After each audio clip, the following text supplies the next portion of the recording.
close your eyes. Let the heavy curtains of the present day fall shut. Imagine for a moment that you are standing on the edge of a winter field in the deep, damp countryside of medieval England.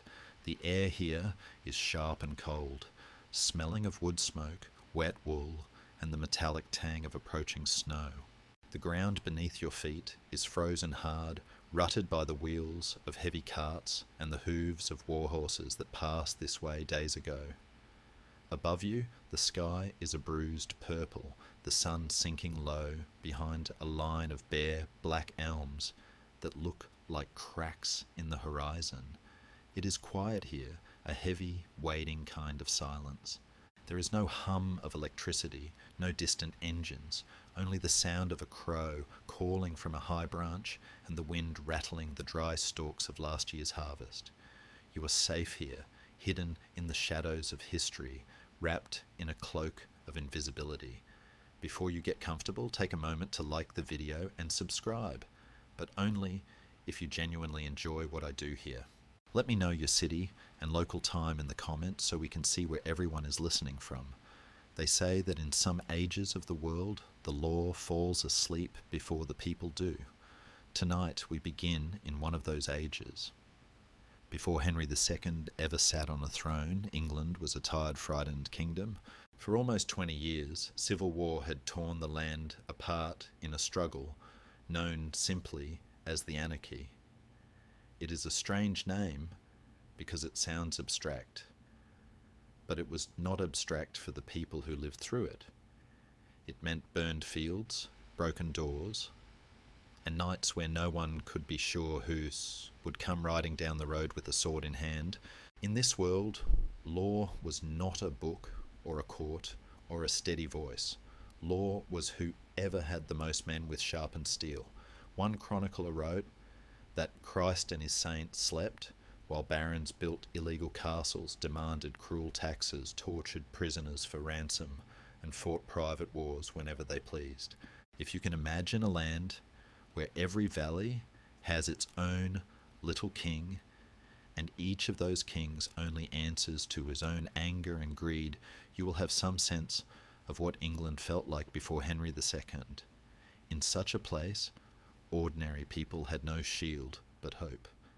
If your neighbour stole your land, you could not count on a calm judge listening to both sides.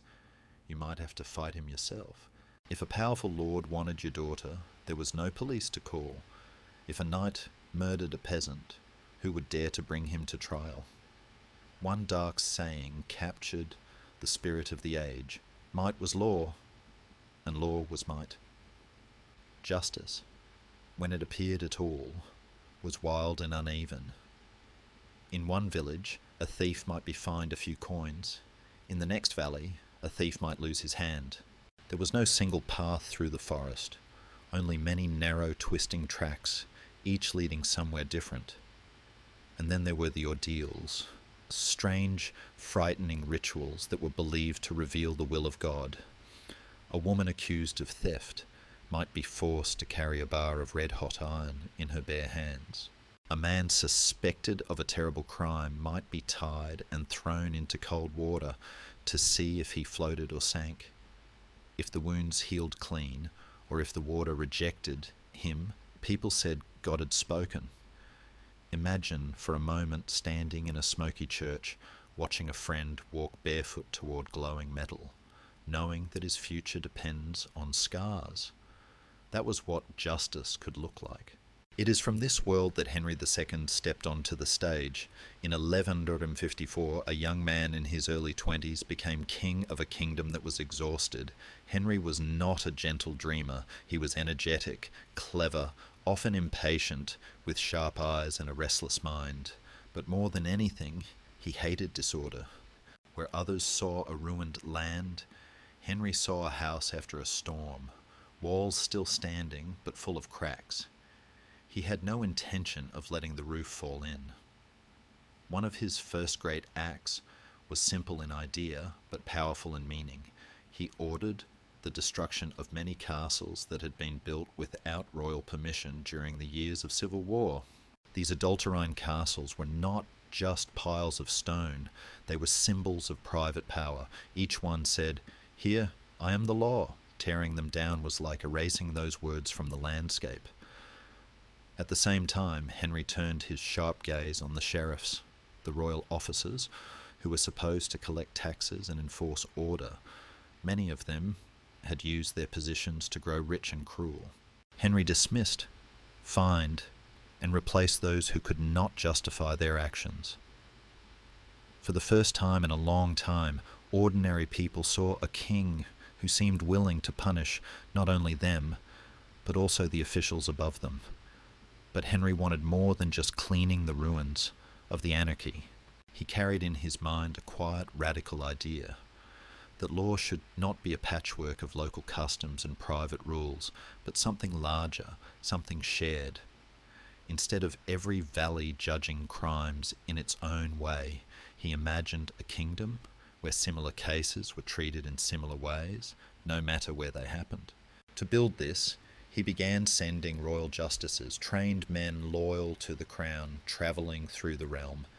They held courts in towns and shires, heard disputes and recorded their decisions. These decisions, made again and again in many places, started to form patterns. People began to remember, in such and such a case, the king's court once ruled like this. Over time, those patterns hardened into something new, a body of law that applied to the entire kingdom. It was not written as one grand code, like Roman law, but it lived in cases, in memory, in practice. Later generations would call it common law, the law common to all of England. For a peasant, this might feel like a small miracle. Instead of throwing themselves on the mercy of a local lord who might hate them, they could sometimes appeal to the king's justice. Instead of fearing some strange ordeal with hot iron or cold water, they could hope that reason and witness might matter. Step by step, the kingdom moved away from a world where God was asked to show guilt through fire and toward a world where men tried to discover truth through questions and evidence. Of course, this was not a perfect age. There was still cruelty, still injustice, still many who suffered in silence.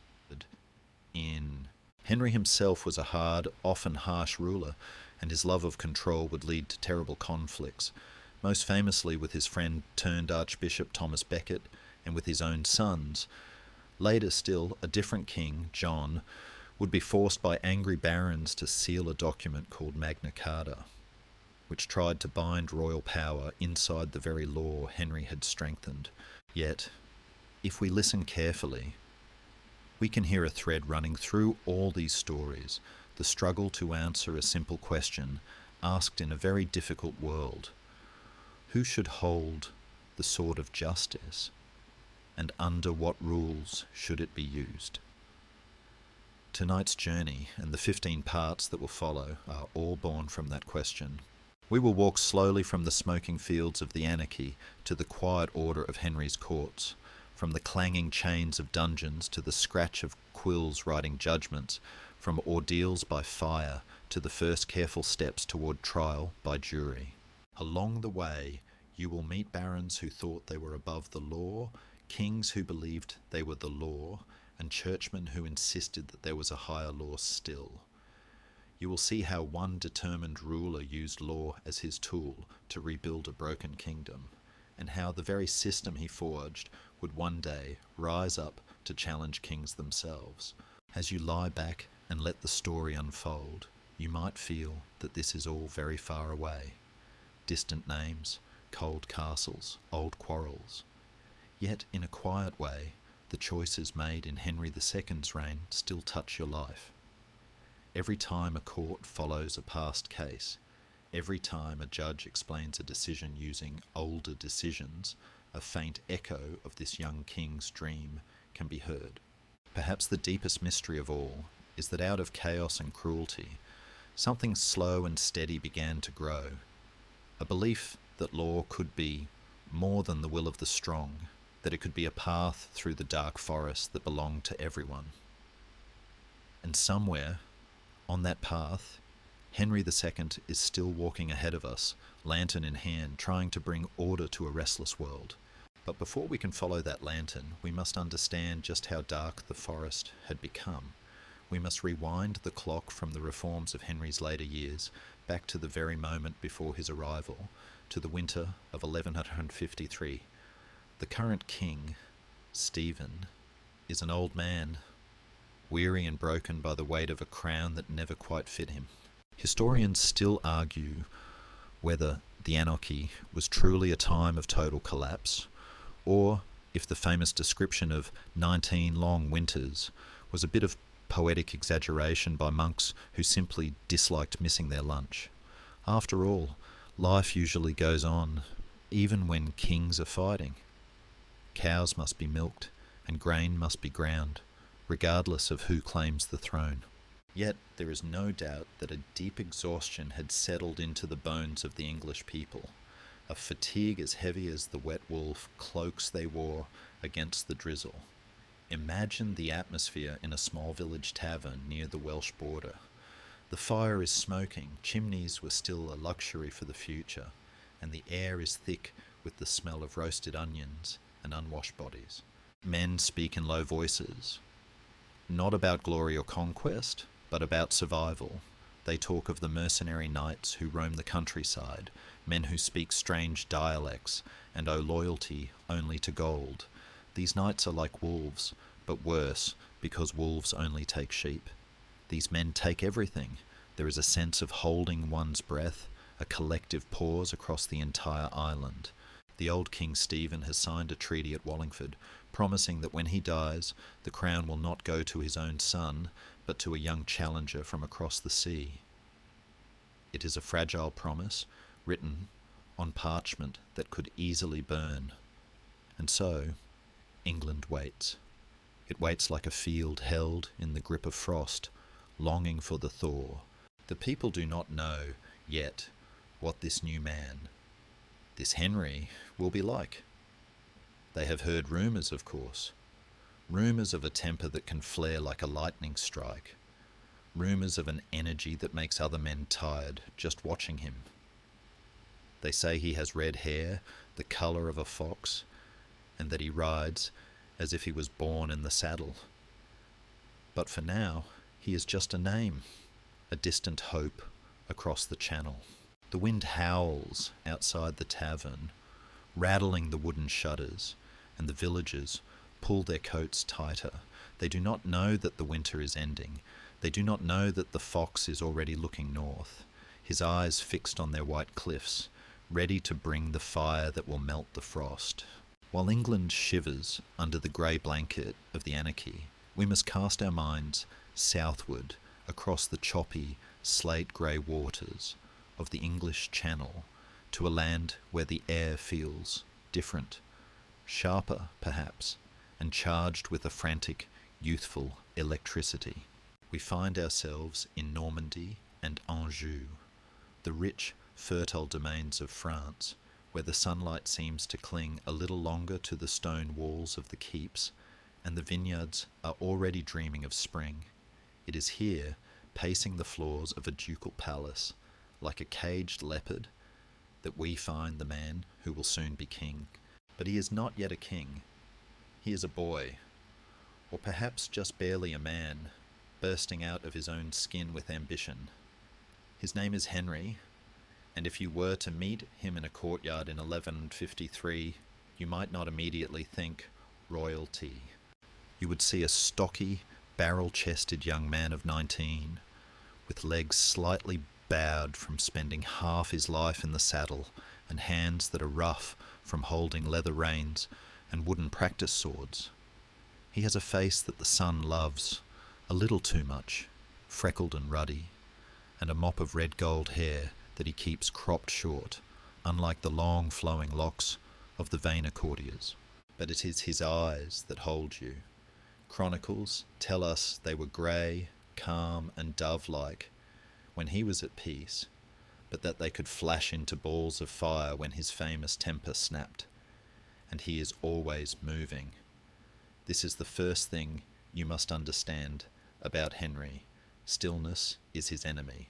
Even when he is attending mass, his fingers drum on the pews. When he is in council, he stands while others sit. When he hunts, he rides his horses into the ground, leaving his exhausted entourage miles behind, gasping for breath in the dust. He is a force of nature disguised as a duke, a young man who seems to vibrate with the knowledge that he has a destiny to catch, and he is terrified it might slip away if he stops walking for even a moment. He is the son of two formidable ghosts who haunt his every step. His mother is the Empress Matilda, the proud, unyielding woman who fought King Stephen to a standstill for the English crown. From her, Henry has inherited a spine of steel and a belief in his divine right to rule that is as solid as a cathedral pillar. His father was Geoffrey of Anjou, a man so handsome and flamboyant that he liked to wear a sprig of bright yellow broom blossom, the planta genista, in his hat, giving the dynasty the name by which history will remember them, the Plantagenets. Geoffrey has been dead for 2 years now, but he left Henry a vital lesson, that a ruler must be educated not just in war, but in the world. And so, our restless Henry is not merely a soldier, he is a scholar in riding boots. He speaks Latin fluently, something that surprises the dusty old bishops who expect knights to be illiterate thugs. He surrounds himself not just with swordsmen, but with poets, lawyers, and thinkers. Historians still argue about exactly how much Henry truly loved learning versus how much he simply loved being the smartest person in the room. There is a delightful irony in the fact that this man, who would become the father of English common law, was known to borrow books from monasteries and then forget to return them, treating knowledge as just another territory to be conquered and annexed. But in these early days, his mind is fixed on one thing, the island across the water. England is his birthright, stolen in his eyes by his cousin Stephen. He has grown up hearing the stories of the Anarchy, the tales of the 19 long winters, not as a tragedy to be mourned, but as a problem to be solved. He looks at the map and does not see chaos. He sees a machine that is broken down because the operator is incompetent. He believes, with the arrogant, beautiful certainty of youth, that he is the mechanic who can fix it. Yet we must not mistake his impatience for foolishness. Henry is calculating. He watches the chessboard of Europe with a predator's focus. He knows that to take England, he needs more than just a claim. He needs power, and he needs the right moment. He spends his days in a whirlwind of administration, moving from castle to castle in his French domains, settling disputes, inspecting garrisons, and learning the tedious, unglamorous art of governance. He is learning that being a king is 10% glory and 90% logistics, ensuring there is enough grain in the silos, enough silver in the coffers, and enough loyalty in the hearts of his barons. It is said that he wears out his secretaries dictating letters while walking, while eating, perhaps even while sleeping. One poor scribe noted that with Henry there was never a moment of peace, a complaint that echoes down the centuries with a mixture of exhaustion and admiration. And then the moment arrives. It does not come with a thunderclap, but with a shift in the wind. In England, King Stephen's son and heir, Eustace, dies suddenly. It is a personal tragedy for the old king, but for Henry it is the opening of a door that had been bolted shut. The path to the throne is suddenly clear of rivals, save for the tired old man currently sitting on it. Henry gathers his forces. This is not a massive invasion fleet designed to crush England into submission. Henry is too clever for that. He knows that England does not need another conqueror, it needs a saviour. He intends to arrive not as a foreign invader, but as the rightful heir returning to restore sanity. Imagine him standing on the docks of Barfleur, the salt spray matting that red hair, the grey cloak whipping around his shoulders. The horses are being loaded onto the transport ships, their hooves hollowing on the wooden ramps, nervous and skittish. The smell of tar and brine is thick in the air. Henry's knights are checking their mail. tightening cinches, checking the edges of their swords. They are men of Anjou and Normandy, hard men who have followed this young whirlwind of a duke because they sense that he is going somewhere high and they want to be there when he arrives. Henry looks north. He is 21 years old. He has the energy of a storm front and the mind of a lawyer. He is about to sail into a broken kingdom and demand that it put itself back together. He does not know yet of the heartbreaks that await him, of the sons who will betray him, or the friend who will die by his unspoken command. He only knows that the water is wide, the wind is fair, and the crown is waiting, as the sails unfurl and catch the northerly breeze, snapping full with a sound like a gunshot. The anarchy begins to die, and the age of the Plantagenets begins to breathe. The ship cuts through the waves, carrying the cure for England's sickness, a cure that is vibrant, brilliant, and dangerous. The red-haired boy is coming, and he is bringing the law with him.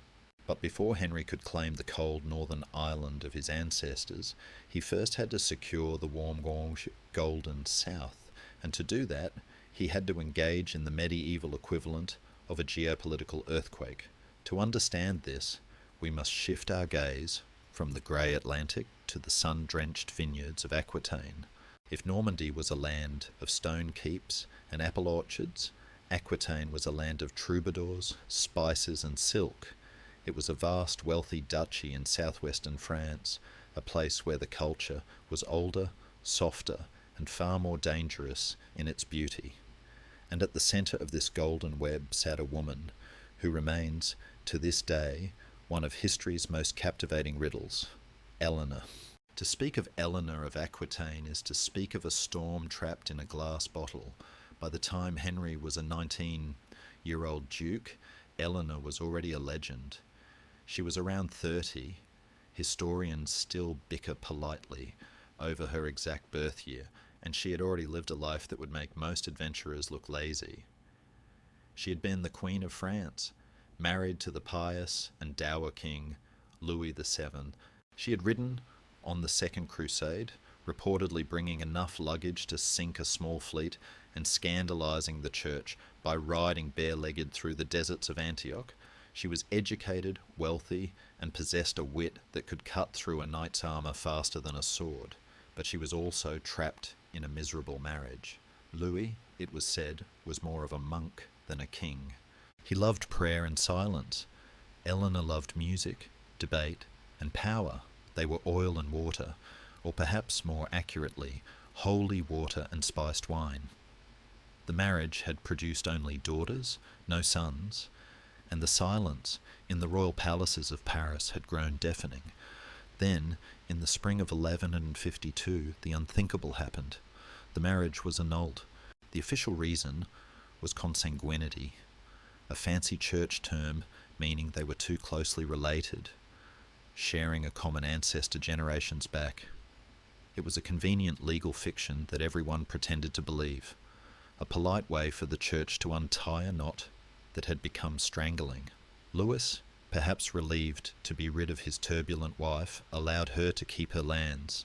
He assumed, with the terrifying naivety of a man who underestimates women, that Eleanor would retire quietly to her estates, perhaps to do some needlework and fade into obscurity.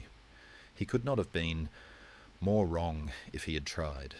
The moment the divorce papers were signed, Eleanor became the most eligible and the most vulnerable woman in Europe. In the 12th century, a wealthy heiress without a husband was like a deer walking through a forest of wolves.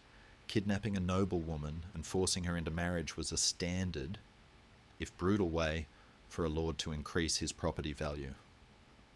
Realizing the danger, Eleanor did not retire. She ran.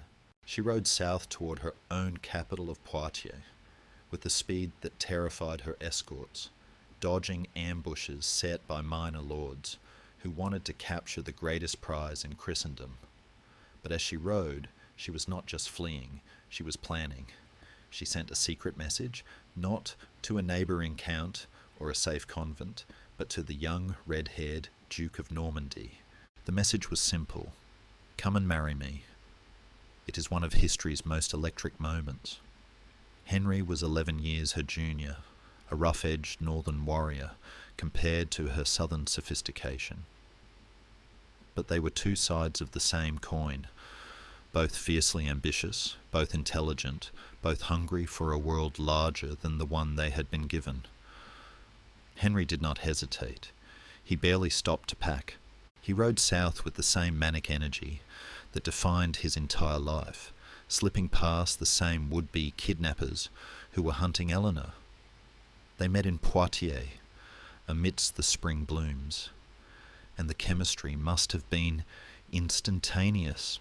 Historians often debate whether this was a love match or a business merger, but the truth is likely that for people like Henry and Eleanor, power was an aphrodisiac. They recognised in each other a peer, a partner who could actually keep pace. 6 weeks after her divorce from the King of France, Eleanor married Henry. It was a ceremony stripped of pomp, done quickly to seal the deal before anyone could stop them.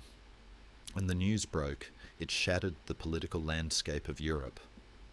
Poor King Louis must have choked on his communion wine. Overnight, his ex-wife had taken more than a third of the landmass of modern France and handed it to his greatest rival. Henry now controlled a stretch of territory that ran from the misty borders of Scotland down to the jagged peaks of the Pyrenees. He was suddenly the master of more French soil than the King of France himself. It was an empire in all but name, held together not by constitution, but by the marriage bed of two extraordinary people.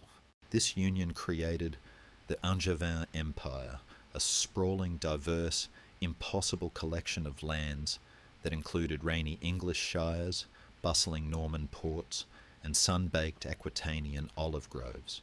It was a realm where you could travel for weeks and never hear the same dialect twice, yet it all answered to the commands of the young man with the red hair and the woman with the sharp eyes standing beside him. For Henry, Eleanor was not just a prize. She was the engine that powered his ambition. Her wealth paid for his armies. Her ships carried his supplies. But she was never a silent partner. In the early years of their marriage, they were a formidable team, a two-headed eagle circling the skies of Europe. They travelled together, ruled together, and, perhaps most importantly, began to build a dynasty together. They would go on to have 8 children, a brood of eaglets who would become kings and queens and cause their parents no end of grief. But in those golden early days, there was just the thrill of the ascent. Imagine them standing on the ramparts of a castle in Poitiers, looking out over the rolling green hills that were now theirs. Henry bursting with plans to reform laws and crush rebellious barons. Eleanor, finally free of the stifling piety of Paris, breathing the air of her own lands, knowing she had chosen a tiger instead of a monk. It was the calm before the storm, a brief, glittering moment where everything seemed possible. The empire was vast, but it was fragile. It was a patchwork quilt stitched together with oaths and marriages, and it would require a superhuman effort to keep it from tearing apart at the seams. Henry, with his restless energy, was ready to start stitching. He had the land, he had the money, and he had the partner. Now he just needed the crown. The boy who had waited across the channel was gone. In his place stood a colossus who bestrode the narrow world, ready to claim his inheritance. The honeymoon was over, and the work of kingship, the dusty, bloody, endless work, was about to begin. The south was secured, the north was waiting, and the Anarchy was about to meet its match. The waiting finally ended in October of 1154. King Stephen, the man who had worn the crown like a curse for 19 years, died of a sudden stomach disorder, a common and unglamorous end for medieval monarchs. He was buried at Faversham Abbey, leaving behind a silence that stretched across the English Channel. It was the silence of a held breath. The old order was gone. The 19 long winters were officially over, and the question on every pair of lips, from the fishing villages of Cornwall to the sheep farms of Yorkshire, was simply, "What now?" They did not have to wait long for an answer. The winter seas were treacherous, the kind of weather that kept sensible sailors in the tavern, but Henry did not care for sensible delays. He waited for a single break in the storms, and then launched his fleet into the grey, heaving Atlantic. He landed in Hampshire in early December, and the speed of his arrival sent a shockwave through the nobility. The barons, who had grown fat and comfortable on the chaos of the Civil War, suddenly felt a chill that had nothing to do with the snow. They had hoped, perhaps, that this young Frenchman would be a distant landlord, content to stay in his warm southern vineyards and let them run England as they pleased. But as Henry rode toward London, the mud splattering his cloak and his eyes scanning every crumbling wall and overgrown field, it became terrifyingly clear that he intended to be very much present. On the Sunday before Christmas, 1154, Henry and Eleanor walked down the aisle of Westminster Abbey. The Abbey was not yet the soaring Gothic masterpiece we see today, but a heavy rounded Norman structure smelling of incense and damp stone. The air was cold, breath misted in the nave, but the atmosphere was electric. As the Archbishop of Canterbury placed the heavy gold circlet on Henry's head and a matching one on Eleanor's, the congregation erupted. It is said that the shout of "Vivat Rex, long live the King," was so loud it shook the dust from the rafters. But for Henry, the coronation was not a celebration. It was a starting gun. Most kings would have spent months feasting, accepting gifts, and enjoying the sheer novelty of being addressed as Your Grace. Henry spent exactly 0 days doing this. He looked at his new kingdom and saw a disaster. The royal treasury was empty. The royal lands, the estates that were supposed to fund the government, had been given away or stolen by barons during the war. And worst of all, the landscape was dotted with adulterine castles. This is a term you will hear often in this story, and it is worth pausing over. Adulterine implies something illegitimate, something born of sin. These were not the majestic, licensed fortresses of royal defence. These were hastily built strongholds, often little more than timber towers on earth mounds, erected by local warlords to terrorise the peasantry. They were the physical, solidified symptoms of the anarchy, stone parasites sucking the life out of the countryside. Henry's response was brutal and immediate. He issued a decree that every single castle built without royal permission was to be razed to the ground. Historians still argue over the exact number. Some chronicles claim over 1,000 were destroyed, while modern archaeology suggests the number was perhaps closer to 300 or 400. But whether it was 300 or 1,000, the psychological impact was the same. Imagine the scene. A powerful baron, a man who has ruled his valley like a god for a decade, sits in his hall. Suddenly, a royal messenger arrives, flanked by a troop of Henry's professional mercenaries, grim-faced men with Flemish accents and very sharp axes. The message is short. The king commands you to dismantle this place, now. There were no negotiations, there were no bribes.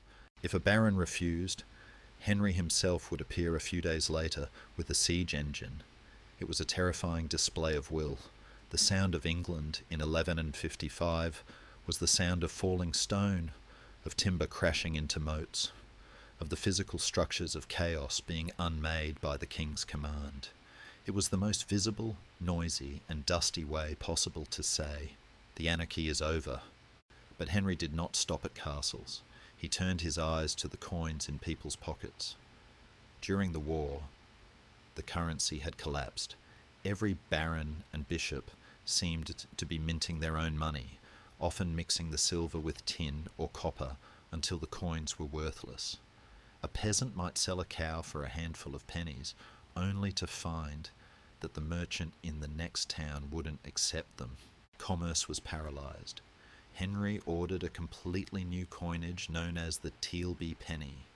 He ruthlessly prosecuted moneyers who clipped coins or debased the silver. It was unglamorous work, auditing mints, checking weights, threatening silversmiths. But Henry threw himself into it with the same ferocity he used in battle. He understood something that many warrior kings missed, that a stable coin is a weapon more powerful than a sword. If a man can trust the money in his purse, he can trade. If he can trade, the kingdom grows rich, and if the kingdom is rich, the king is powerful. Slowly, painfully, the economy began to thaw. The roads, once empty for fear of bandits, began to see carts again. The markets, once quiet, began to buzz. Through all of this, Henry was a blur of motion. He refused to sit in London and issue decrees. He rode. He rode to York to cow the northern lords. He rode to the Welsh border to stare down the princes. He rode to the Midlands to oversee the demolition of a particularly stubborn castle. His court was a travelling circus of exhaustion. Bishops, clerks and diplomats were forced to sleep in barns or under hedges because the king would decide on a whim to ride another 20 miles before sunset. Peter of Blois, a cleric who served Henry, wrote a famous letter complaining about the misery of serving such a restless master. "If the king has promised to remain in a place for the day," Peter groaned, "you can be sure he will leave at dawn, turning everyone's plans into chaos. But if he says he will leave early, he will inevitably sleep until noon, and we will all stand around with the pack horses loaded, waiting." It is a humorous, human glimpse of the man behind the crown, a boss who was brilliant, effective, and absolutely nightmare to work for. But this restlessness had a purpose. In a world without internet or telephones, the king's physical presence was the only government that existed. By moving constantly, Henry made himself felt everywhere. A corrupt sheriff in Nottingham could never relax, because the king might just ride into town tomorrow morning. A rebellious baron in Bristol couldn't plot treason because the king might be knocking on his gate by supper. And what of Eleanor during these early dusty years? She was not idle. While Henry smashed castles, she was often governing as his regent when he had to dart back to France, or she was by his side, lending her own immense prestige to his new regime. She was also pregnant. In February 1155, she gave birth to a son, Henry. The succession, that terrified question mark that had hung over England for so long, seemed to be answering itself. They had a king, they had a queen, and they had an heir. The Devil's Brood, as the family would later be known, was growing. But for the common people, the change was more immediate. It was the feeling of waking up in the morning and realizing that the dread was gone. The local lord was no longer a tyrant. He was just a landlord, and a nervous one at that, because he knew the king was watching. The king's peace was no longer a joke. It was a reality enforced by a young man with red hair who seemed to never sleep. As the rubble of the illegal castles was carted away to build pigsties and garden walls, the people of England took a deep breath. The house was being cleaned, the roof was being patched, the foundations were being shored up. It was hard work, it was noisy work, and it was far from finished. But for the first time in a generation, the wolves were in retreat. If you were a betting man in the 12th century, the safest wager you could make was that the King of England was currently somewhere he wasn't supposed to be. To understand the sheer, vibrating reality of Henry II's reign, we must strip away our modern idea of a government centred in a capital city. There was no Whitehall, no Downing Street, no permanent office where you could knock on a door and find the monarch. Henry's capital was wherever his horse happened to be standing. He invented a style of rule that historians have called government by saddle, a relentless high-speed circuit of his vast domains that left his enemies terrified and his friends in need of orthopedic surgery. Imagine the scene on a typical Tuesday morning. The sun has not yet risen. The mist is still clinging to the riverbanks of a small town in Normandy. Most of the court, bishops, earls, scribes, cooks, and stable boys are fast asleep, having arrived late the night before. Suddenly a horn blasts, then another. The king is awake, and if the king is awake, the world must wake with him. The royal entourage was not a dignified procession, it was a mobile city of chaos. Picture a caravan of hundreds of people, thousands of horses, and carts piled high with everything from legal documents to barrels of wine, from the royal seal to the royal bed. When Henry gave the order to move, this entire circus had to be packed and on the road within the hour. It was a cacophony of shouting marshals, braying mules, cursing wagon drivers, and panicked clerks trying to stuff parchment into saddlebags before the king rode off without them. To be a courtier in Henry's service was to live in a state of perpetual motion sickness. They slept in barns when castles were full. They ate stale bread on horseback. They negotiated treaties while shivering in the rain. One observer described the court as a hell, where men fought over a patch of dry straw to sleep on, like dogs fighting for a bone. And at the front of it all, unaffected by the misery, rode Henry. He seemed immune to fatigue. He could hunt a stag at dawn, ride 40 miles by noon, dictate letters to 3 different secretaries in the afternoon, and then stand, always standing, through a council meeting until midnight. This mania for movement was not just a personality quirk, it was a weapon. In an age without telephones, news travelled only as fast as a horse. By moving faster than anyone else, Henry could outpace the news of his own arrival. He became a master of the strategic surprise. A rebellious baron in the north of England might think he had weeks to prepare his defences, only to look over his battlements and see the royal banner snapping in the wind that very afternoon. Henry crossed the English Channel dozens of times, often in weather that kept professional sailors in the harbour. He would stand on the docks at Barfleur or Southampton, staring at the white-capped waves crashing against the pier, and simply order the ship to sail. Kings do not drown, he is rumoured to have said, though whether he believed it or simply refused to accept that the ocean could disobey him is a matter for debate. These crossings were terrifying ordeals for his staff, who spent the journey praying and vomiting while Henry likely paced the deck, complaining about the wind speed. But the effect was psychological magic. To his subjects he appeared almost supernatural, a king who could be in Rouen on Monday and London on Wednesday, an omnipresent force that saw everything. Yet there was a method to this madness. Henry was stitching his empire together with the thread of his own presence. In a vast realm of different languages, English, French, Latin, Occitan, Welsh, the only thing that connected a merchant in Bordeaux to a shepherd in Yorkshire was the person of the king. By showing his face, by hearing cases in person, by laying his hand on the shoulder of a local sheriff, he made the abstract idea of the crown real. He was accessible in a way that seems shocking to us now. It is said that peasants would sometimes grab the bridle of his horse as he rode through a village, shouting out their grievances, and Henry, instead of having them whipped away, would often stop. He would lean down, the sweat of the ride still on his face, and listen. If the grievance was just, he would bark an order to a scribe to write it down. Then with a spur to his horse's flank, he would be gone, leaving a cloud of dust and a story that the peasant would tell his grandchildren for 50 years. "The king stopped," they would say. "He looked at me." However, even a superman has limits. The sheer scale of the Angevin Empire, stretching from the Scottish border to the Pyrenees, was becoming too much for one man, even a man who never sat down. The administration was growing.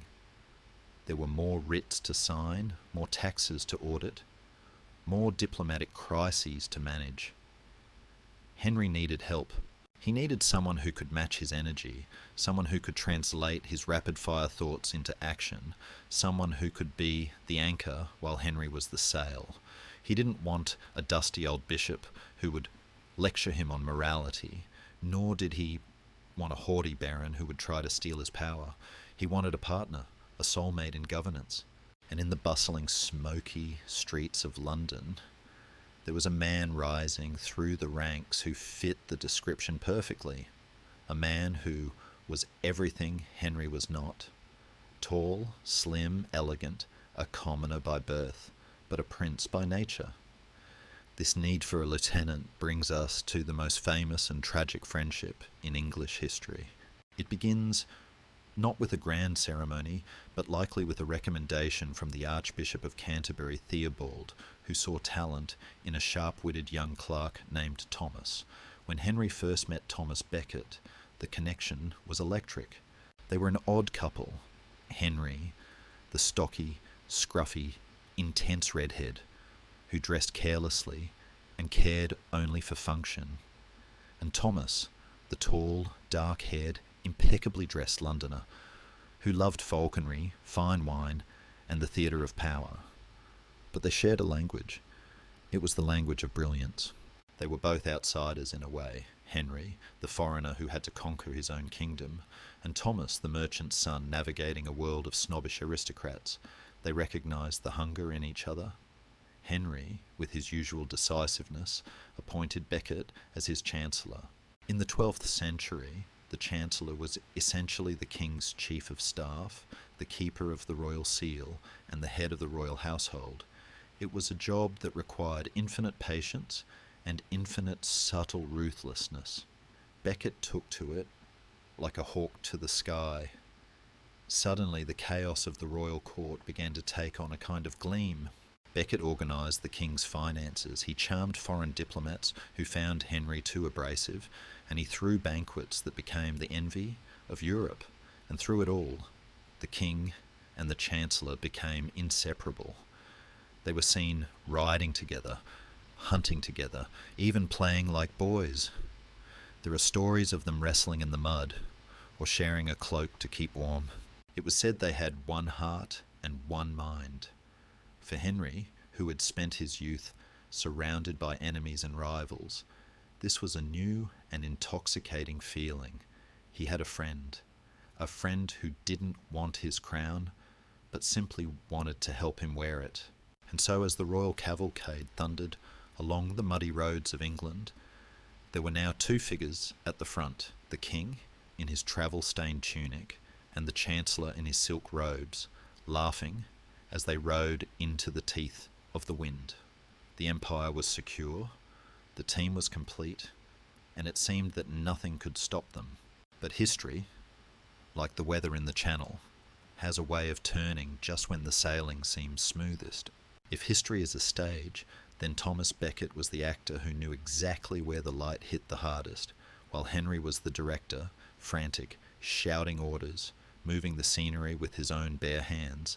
Becket was the star who made the production gleam. We must now step into the brief, brilliant summer of their friendship, a season that English chroniclers would look back on with a mixture of wonder and heartbreak. It was a time when the sun seemed to shine a little brighter on the court of the Plantagenets, refracted through the jewels and the wit of the man known as the Golden Chancellor. To understand the tragedy that follows, you must first feel the warmth of the bond that preceded it.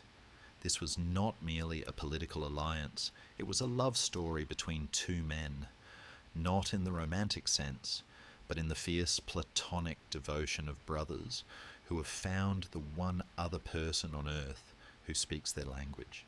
Imagine walking into the Great Hall of the Palace of Westminster in the late 1150s. If you looked for the king, you might miss him.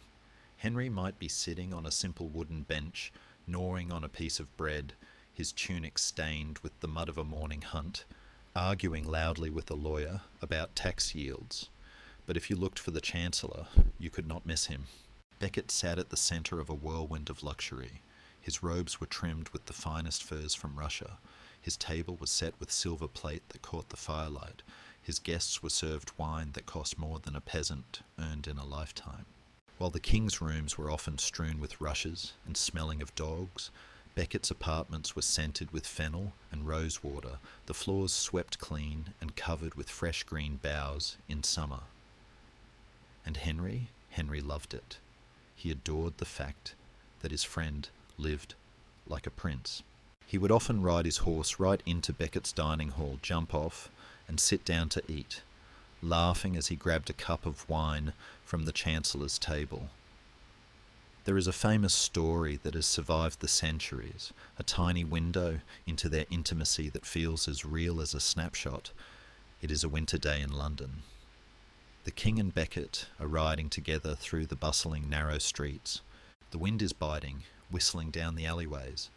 They see an old beggar shivering in the cold, his rags offering no protection against the frost.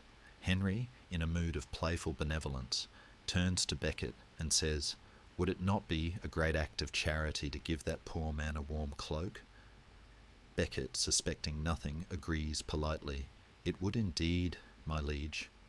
Henry's eyes flash with mischief. "Then you shall have the honour," he shouts, and grabs the heavy, magnificent scarlet cloak Becket is wearing, a garment lined with grey squirrel fur and worth a small fortune. Becket resists, laughing but struggling, clutching the silk. The two most powerful men in England wrestle on horseback like schoolboys, nearly tumbling into the mud, while their retinue watches in stunned silence. Finally, the king wrenches the cloak free and tosses it to the bewildered beggar, who likely thinks he has hallucinated the whole thing. Henry roars with laughter. Becket, shivering but smiling, concedes defeat.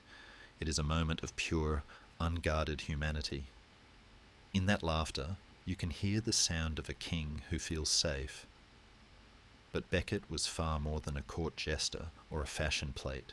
He was a machine of efficiency wrapped in silk. As Chancellor, he took the king's chaotic vision and gave it structure. When Henry wanted the castles razed, Becket organised the demolition crews. When Henry wanted the borders secured, Becket raised the funds. He even led troops into battle. In the campaign of Toulouse, it was the churchman Becket who donned heavy silver armour and led 700 knights of his own household into the fray, fighting with the skill and ferocity that shocked the actual soldiers. He was a chameleon, able to be whatever Henry needed him to be: a diplomat, a general, a judge, a drinking companion. When Henry sent him to Paris to negotiate a royal marriage, Becket staged a procession so grand it is still written about today. He brought hundreds of knights, wagons of ale to be given away to the French crowds, singing boys, hunting dogs, and, if the chroniclers are to be believed, even a tame monkey riding on a pack-horse. The French people gasped and said, "If this is the servant, what must the master be like?" That was Becket's genius. He made Henry look greater by reflection. He was the moon to Henry's sun, shining with a borrowed but magnificent light. Yet there was a subtle danger in this perfection, one that Henry, in his arrogance, failed to see. Becket was a man who played roles with absolute commitment. When he was a clerk, he was the best clerk.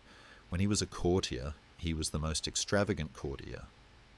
When he was a soldier, he was the bravest soldier. He did not do things by halves. He immersed himself completely in the costume he was asked to wear. Henry saw the loyalty, but he missed the rigidity. He missed the fact that Becket was not just serving the king, he was serving the office he held. As long as that office was Chancellor, his loyalty to the crown was absolute. But Henry began to take this loyalty for granted. He began to believe that Becket was simply an extension of his own will, a limb that he could move as he pleased. He forgot that even the closest brother has a soul of his own. The turning point came with the whisper of a death. In 1161, Theobald, the old Archbishop of Canterbury, finally breathed his last. The highest seat in the English church was empty. For Henry, This was not a spiritual crisis, it was a political opportunity of the highest order. The church had always been a thorn in the side of kings, a separate power answering to Rome, with its own courts and its own laws. Criminus clerks, priests who committed crimes, could not be tried by the king's judges. They were tried by the church, which often gave them lenient sentences like prayer or pilgrimage instead of hanging. Henry hated this. It offended his deep obsessive sense of order. Why should a murderer escape justice just because he could read a little Latin and had a shaved spot on his head? He wanted to bring the church under the same law as the rest of the land, and now he saw the perfect way to do it. He would put his own man in the chair of St. Augustine. He would take Thomas Becket, his drinking buddy, his enforcer, his other self, and make him Archbishop of Canterbury. It seemed like a stroke of genius. With Becket as primate of all England and chancellor at the same time, church and state would be united in one pair of hands, and those hands would belong to Henry. It was the ultimate consolidation of power. When Henry told Becket of his plan, the legend says that Becket laughed nervously. He pointed to his elegant secular clothes and said, "You are choosing a fine dress to cover the nakedness of Canterbury." He warned Henry. He said explicitly, "If you do this, our friendship will turn to hate. You will ask things of me that I cannot give." But Henry didn't listen. He couldn't hear the warning over the sound of his own cleverness. He laughed it off. He thought Becket was just being modest. He forced the election through. Becket, the worldly, wine-drinking warrior chancellor, was ordained as a priest one day and consecrated as archbishop the next. Henry rubbed his hands together. The game was won. The golden chancellor was now the golden archbishop. The king went to sleep believing he had secured his kingdom forever. He did not know that he had just handed his best friend a new script, and that Thomas Becket was an actor who never broke character. The silks were about to be traded for sackcloth, and the laughter in the cold London streets was about to be replaced by a silence that would shatter the world. The transformation is so sudden, so total, that it leaves the court gasping for breath.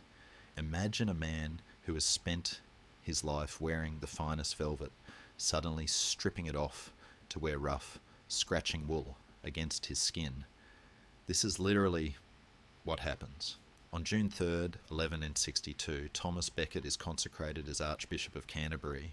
The crowds cheer, the bells of the cathedral ring out across the Kentish countryside, and Henry, far away in France, smiles with the satisfaction of a man who has just pulled off the perfect political coup. He waits for the reports to come in, expecting to hear that his old friend is managing the church with the same smooth worldly efficiency he applied to the royal treasury. He expects the golden chancellor to simply wear a different hat, but the letter that arrives is not a report on church taxes, it is a resignation. Becket sends the Great Seal of England back to the king. The message is polite, but devastatingly final. He cannot serve two masters. He is no longer the king's chancellor, he is God's archbishop. Henry is stunned. He sits in his tent, holding the seal, the symbol of his government, the tool Becket used so brilliantly, and turns it over in his hands. It is the first crack in the mirror. Henry has calculated everything except the human soul. He assumed Becket's loyalty was to him, the man Henry Plantagenet. He did not understand that Becket's loyalty was to perfection.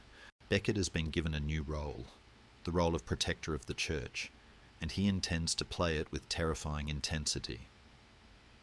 Back in England, the change in Thomas is the talk of every tavern and monastery.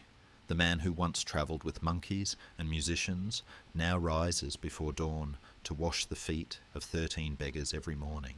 The table that groaned with venison and spiced wine now serves simple bread and water, which the archbishop consumes sparingly while listening to monks read from the scriptures. Underneath his pristine ecclesiastical robes, he secretly wears a hair shirt, a garment made of coarse goat hair designed to itch and chafe the skin, a constant stinging reminder of penitence. He has not just changed his job, he has changed his identity. The actor has not just learned a new script, he has become the character, and the character of an archbishop in the 12th century is not a friend to kings. He is a defender of the rights of God against the encroachments of earthly power.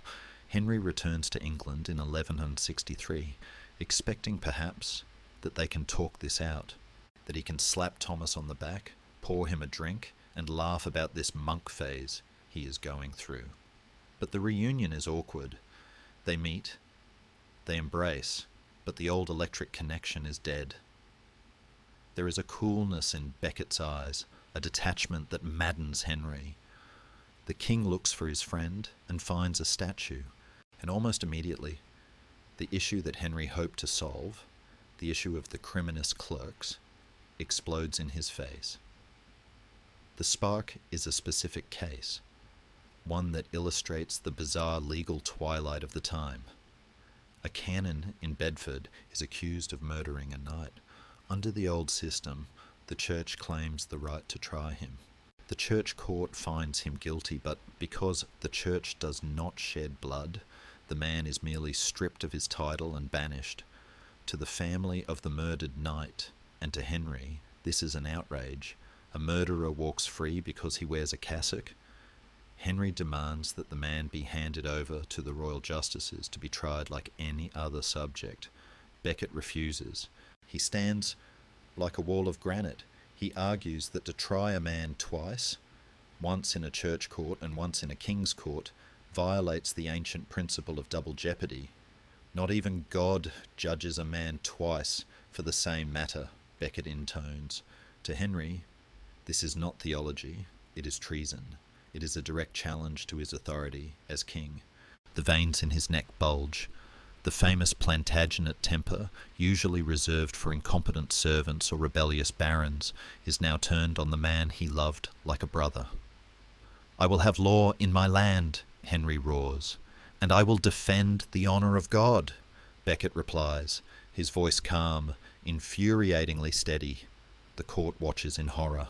They are seeing the two most powerful forces in the medieval world, the crown and the altar, colliding in the bodies of two men who know each other's deepest secrets. The tragedy is that both men are right and both are wrong. Henry is right that a lawless priesthood is a danger to the state. He is ahead of his time, envisioning a world where justice is equal for all. Becket is right that the church is the only thing standing between the absolute power of a king and the freedom of the individual. He is defending the only check on tyranny that exists in his world. But they can no longer hear each other. The shared language of their youth has become a babel of legal arguments and hurt feelings. Henry feels betrayed by the one man he trusted. Becket feels targeted by the man he once served. The tension simmers through the summer of 1163. Henry summons the bishops to Westminster. He demands they swear to uphold the ancient customs of the realm, code for the king's authority over the church. But Becket urges the bishops to resist, adding the poisonous qualifier, they will obey the king saving their order. That little phrase, saving their order, is a loophole you could drive a carriage through. It means, we will obey you unless the church says otherwise. Henry explodes. He storms out of the council shouting, leaving the bishops trembling. He strips Becket of the honours he still held, taking back castles and titles, trying to hurt him, trying to wake him up. But Becket only wraps the hair shirt tighter. He is preparing for martyrdom as if it were a grand finale. As the leaves turn gold and brown in the autumn of 1163, the atmosphere in England grows heavy with dread. Everyone knows that this cannot stand. The king cannot back down without looking weak. The archbishop cannot bow without betraying his God.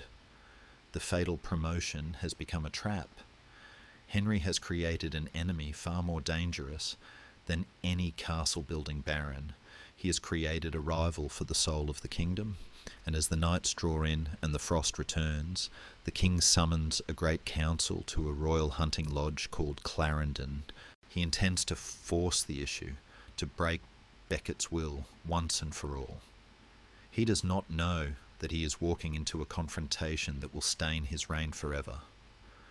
The stage is set for the thunder, and the silence of the friendship is about to be broken by the crash of history. The storm breaks in January of 1164, not with rain, but with a document. The setting is Clarendon Palace, a sprawling royal hunting lodge near Salisbury. Today only a single flint wall remains standing in a quiet field, but close your eyes and rebuild it. Timber halls smelling of fresh sawdust and roasting meat, stables steaming with the heat of hundreds of horses, and the air thick with the tension of men who would rather be anywhere else. Henry has summoned the entire political nation of England, bishops, archbishops, earls and barons, to this remote spot for a showdown. The king is done with vague promises and polite arguments. He has done something dangerous, something that changes the game entirely. He has ordered his lawyers to write the customs down. For centuries, the relationship between church and crown had been a dance of ambiguity, a gentleman's agreement, where conflicts were fudged and compromises were whispered. But Henry, with his lawyer's mind, hates ambiguity. He presents the assembly with a list of 16 clauses, known to history as the Constitutions of Clarendon. They are clear, they are precise, and to the church they are terrifying. They state in black and white that clerks accused of crimes must answer to the king's court, that no bishop can leave the country without royal permission, that no royal official can be excommunicated without the king's consent. It is a cage for the church, built of ink and parchment. Henry demands that the bishops swear to uphold these ancient customs unconditionally. He wants their seals on the wax. He wants the surrender to be permanent. The atmosphere in the hall is suffocating. Outside, the winter wind howls. Inside, the shouting is louder. The bishops are terrified. They look to Becket, their leader, their shield. At first, Becket stands firm. He refuses. "Saving our order," he repeats, that maddening little phrase that renders the oath meaningless. Henry's reaction is not regal, it is visceral. Chronicles describe him convulsing with rage, tearing the straw from the floor, his eyes bulging. He sends his barons into the bishop's private chambers, men with hands on their sword hilts, men who look at the soft-handed clergy like wolves looking at sheep. They threaten death. "The king's patience is gone," they hiss. "Do you want to die for a phrase?" And here, amidst the shouting and the fear, something strange happens. The Iron Man, the unbending Becket, cracks. Perhaps he is afraid for his life. Perhaps he is afraid for his bishops. Perhaps he simply has a moment of dizziness in the face of such overwhelming force. He steps forward. He tells the stunned bishops that they must submit. "It is the Lord's will that I should perjure myself," he mutters bitterly. He swears the oath. He promises to observe the customs in good faith, without bad intent, and without reservation. The saving our order clause is gone. Henry has won. The hall erupts in relief. The king smiles, the barons relax their grip on their swords, and the clerks rush to prepare the final documents for sealing. It seems the crisis is over. But the human mind is a volatile thing, especially a mind as dramatic as Becket's. As the copies of the constitutions are brought to him for his official seal, the final legal binding of his soul, Becket stares at the parchment. He reads the words he has just agreed to. He sees the cage closing around the church he promised to defend. And the actor rebels against the script. He freezes. He pushes the parchment away. "I will never seal this," he says. The silence that follows is heavier than the shouting. The king's victory turns to ash in his mouth instantly. Becket has flip-flopped in the most public, humiliating way possible. He has promised to agree, and then, at the altar of the final signature, he has walked away. Historians still argue about this moment. Was it a calculated move by Becket? to buy time? Was it a genuine breakdown of nerve, followed by a resurgence of conscience? Or was it, as Henry suspected, simply proof that Becket was a liar and a traitor? Whatever the internal cause, the external result is catastrophe. Henry feels a rage that goes beyond politics. This is personal. He has been humiliated in front of his entire nobility by the man he raised from nothing. The love he once bore for Becket curdles instantly into a hatred that is cold, black, and obsessive. He determines there and then that he will not just defeat Becket, he will destroy him. The council breaks up in chaos. Becket leaves Clarendon a broken man, despised by the king for his defiance, and despised by his own bishops for his momentary weakness. He rides away into the winter gloom, suspending himself from saying Mass as penance for his sinful oath. He writes to the Pope, begging for absolution. Henry, back at the hunting lodge, is already plotting his next move. He will not use swords, he will use the law. He will sue Becket. He will trump up charges of embezzlement from Becket's time as Chancellor. He will demand huge sums of money, money he knows Becket does not have. He will drag the Archbishop through the mud of the courts until he is bankrupt and broken. The thunder at Clarendon has not cleared the air. It has set the forest on fire. The king and the Archbishop are now locked in a death spiral. There is no longer any middle ground, no room for the gentle compromises of the past. There is only the king's law and God's law, and they are tearing the kingdom in two. As Becket rides towards the coast, looking over his shoulder, he knows that England is no longer safe for him. The ghost of the friendship is dead, buried under the floorboards of Clarendon Palace. Now there are only two men, two wills, and a tragedy that is gathering speed like a boulder rolling down a hill. If Clarendon was the earthquake, the Council of Northampton in October 1164 was the tsunami that followed. Henry was no longer interested in debating theology, he was interested in destruction by accounting. He summoned Becket to Northampton Castle, not as a spiritual father, but as a delinquent debtor. The king's strategy was brutally simple. He demanded accounts for all the money Becket had handled as Chancellor years before. He demanded huge sums, thousands of marks, that he knew Becket did not have. It was a show trial, designed to strip the Archbishop of his dignity before stripping him of his office. The atmosphere in the castle was poisonous. The barons, sensing blood in the water, refused to sit near Becket. The bishops, terrified of the king's wrath, begged Becket to resign. "The king's anger is death," they whispered, but Becket, backed into a corner, found his spine again. On the final day of the trial, he did something purely theatrical and immensely brave. He took the heavy silver cross from his cross-bearer and carried it himself into the king's hall, wielding it like a shield or a weapon. He marched through the jeering courtiers, a tall, lonely figure, holding onto the symbol of his god, declaring that he was appealing to the Pope, and that no one there had the right to judge him. That night, the end came. With rumours swirling that the king's men were planning to murder him in the dark, Becket made his move. He did not leave with the pomp of a procession. He fled like a thief. In the dead of a wet, windy night, the Archbishop of Canterbury slipped out of the unguarded north gate of Northampton. He had cut his hair to look like a lay brother and wore a rough dark cloak. He called himself Brother Christian. For a man who had lived in the lap of luxury, stumbling through the mud of the fenlands in the soaking rain must have been a shock to the system. There is a touch of dark comedy in the accounts of his flight.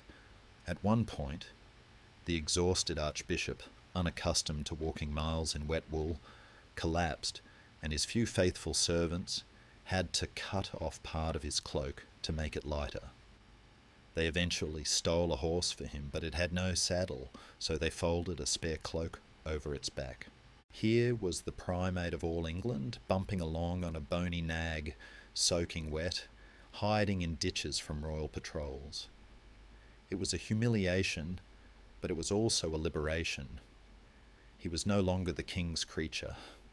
He reached the coast at Sandwich and boarded a small open boat. The channel, true to form, was rough. He landed on the sands of Flanders on All Souls' Day, vomiting and exhausted, scrambling up the beach to hide in the dunes. He was alive. He was free. But he was an exile. An exile in the 12th century was a kind of social death. It meant you had no lands, no income, no protection. You lived on the charity of others. Fortunately for Becket, Henry had enemies who were more than happy to be charitable. King Louis VII of France, the man Henry had humiliated by marrying his ex-wife Eleanor, welcomed Becket with open arms. It was a delicious political irony. The pious French king protecting the English rebel. When Henry sent envoys to Louis demanding he hand over the former archbishop, Louis raised an eyebrow and asked, "Who has deposed him? I am a king, and I cannot depose a bishop. Only the Pope can do that." It was a polite diplomatic slap in the face. Becket settled first at the Cistercian Abbey of Pontigny.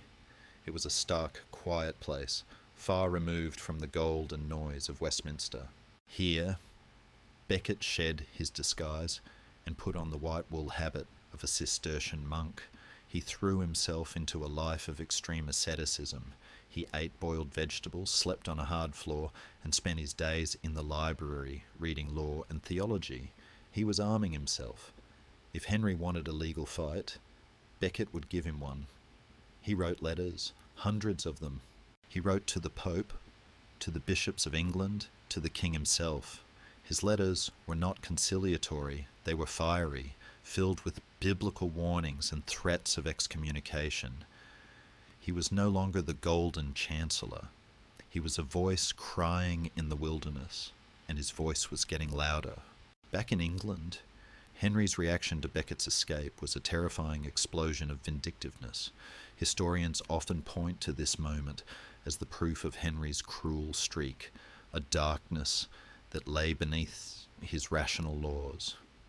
Denied the man himself, Henry attacked his shadow. He ordered the expulsion of all of Becket's relatives and household from England. This was not just the men. It included women, children, and the elderly. Over 400 people, nephews, cousins, servants who had merely cooked the archbishop's food, were rounded up, stripped of their possessions, and forced onto ships in the middle of winter. They were made to swear an oath that they would go directly to Becket in France to burden him with their misery.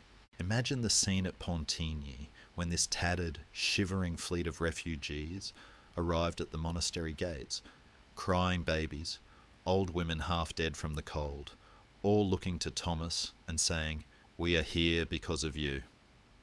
It was a psychological blow designed to break Becket's heart, to show him that his principles had a human cost. It did not break him, it hardened him. The standoff turned into a grinding 6-year war of attrition. It was a paper war, fought with quills and wax seals across the Channel. The Pope, Alexander III, was caught in the middle. He sympathised with Becket, but he needed Henry's political support against his own enemies in Rome, so he waffled. He advised patience. He suspended Becket's power to excommunicate Henry, then restored it, then suspended it again. It was a maddening dance of diplomacy. Meanwhile, England moved on. The king's justices continued to ride their circuits. The castles continued to be built, royal ones this time. The taxes were collected. Henry proved he could run the church without an archbishop. He pocketed the revenues of the vacant see of Canterbury, growing rich on Becket's absence. But the silence from Canterbury was a spiritual wound in the kingdom. The people missed their little father. Becket became a folk hero, the underdog standing up to the mighty king. In the taverns, men whispered that the weather had been bad ever since the archbishop fled, surely a sign of God's displeasure. Henry, ever the pragmatist, knew that this could not go on forever. A kingdom without a functioning head of the church was spiritually limping, and he had a specific problem. He wanted to crown his eldest son, young Henry, as king designate to ensure a smooth succession. By ancient custom, only the Archbishop of Canterbury could perform a coronation. As long as Becket sat in a French monastery, Henry's dynasty was on shaky ground. So, the negotiations began.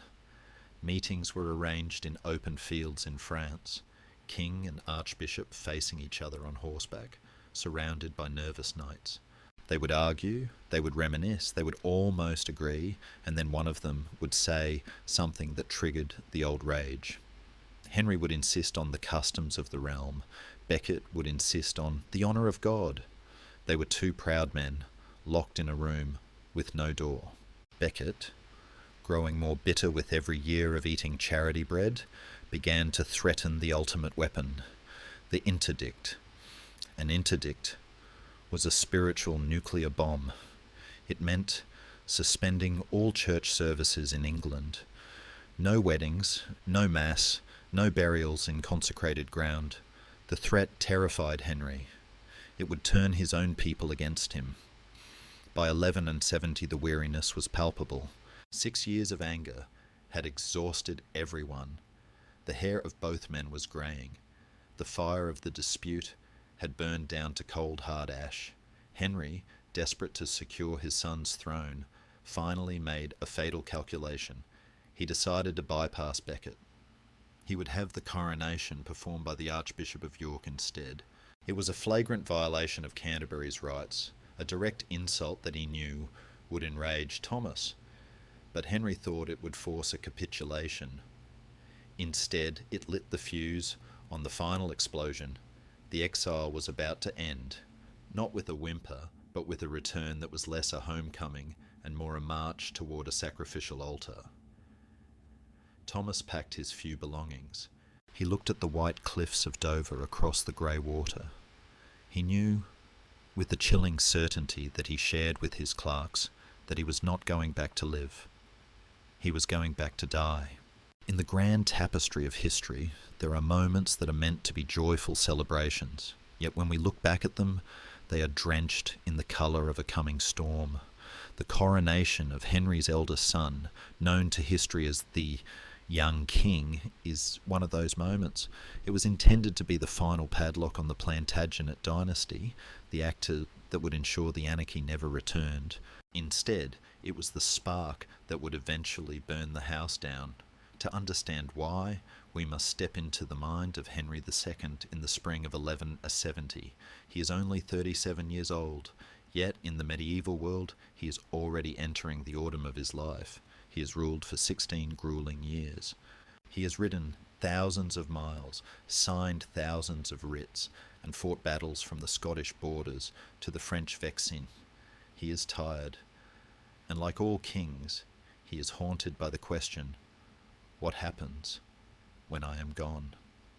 He remembers the chaos of his own youth, the civil war that tore England apart because the succession was disputed. He is determined, obsessively, violently determined, that his son will not inherit a war.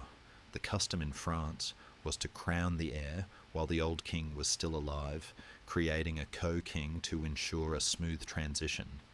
Henry decides to import this custom to England. On June 14th, 1170, the nobility gathers at Westminster Abbey. It is a glittering assembly.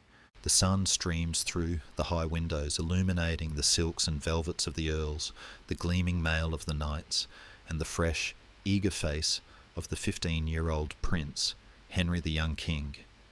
He is tall, handsome, and charming, a golden youth who loves tournaments and flattery. But there is a ghost at this feast. By ancient right and sacred law, only the Archbishop of Canterbury can crown a King of England. It is a prerogative that goes back centuries, but the Archbishop of Canterbury is currently sitting in a monastery in France, eating boiled cabbage and nursing a 6-year grudge. Henry, in his impatience, commits a fatal error. He invites Roger of Pont-l'Evêque, the Archbishop of York, to perform the ceremony. Now, you must understand that York and Canterbury were like two rival football clubs who had hated each other for centuries.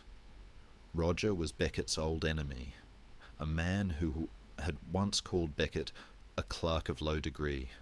For Roger to stand in Westminster Abbey, hold the holy oil, and place the crown on the boy's head was not just a breach of protocol, it was a calculated public slap in the face to Thomas Becket. It was Henry saying, "I do not need you." The ceremony proceeds.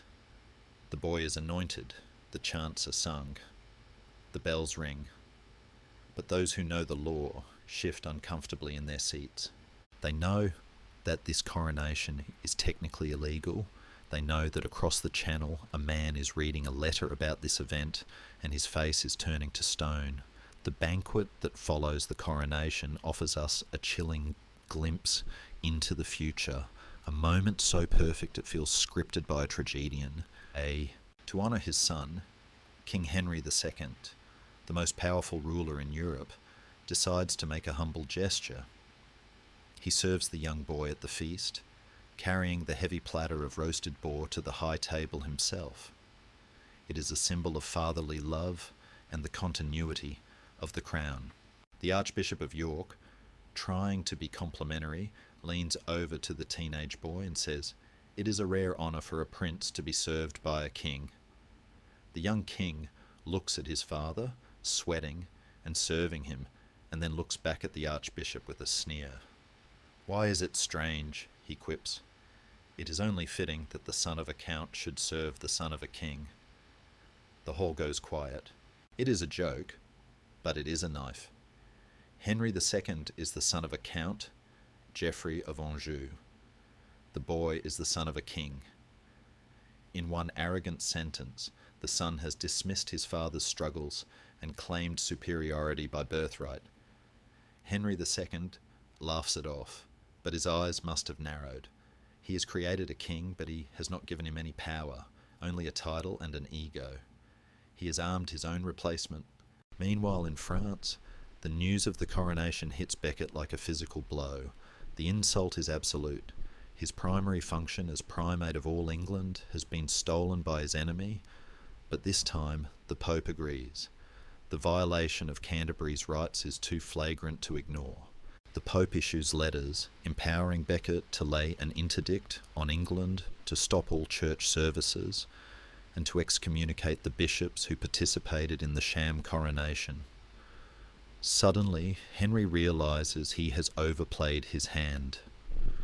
The coronation that was supposed to bring stability has brought the threat of spiritual war. If the interdict falls, his subjects will be terrified for their souls. They might rebel. The king, the master tactician, realises he must retreat. He needs Becket back. What follows is the Peace of Fréteval, a scene that takes place in a meadow in France on July 22nd, 1170. It is a surreal encounter. The two old friends ride toward each other, surrounded by their armies like generals meeting for a truce. They dismount. And for a moment, the years of hatred seem to vanish. Henry, showing his famous charm, holds his cap in his hand. They walk apart from the others, talking quietly. No one knows exactly what was said, but they spoke for a long time. Perhaps they remembered the days of the falconry and the wine.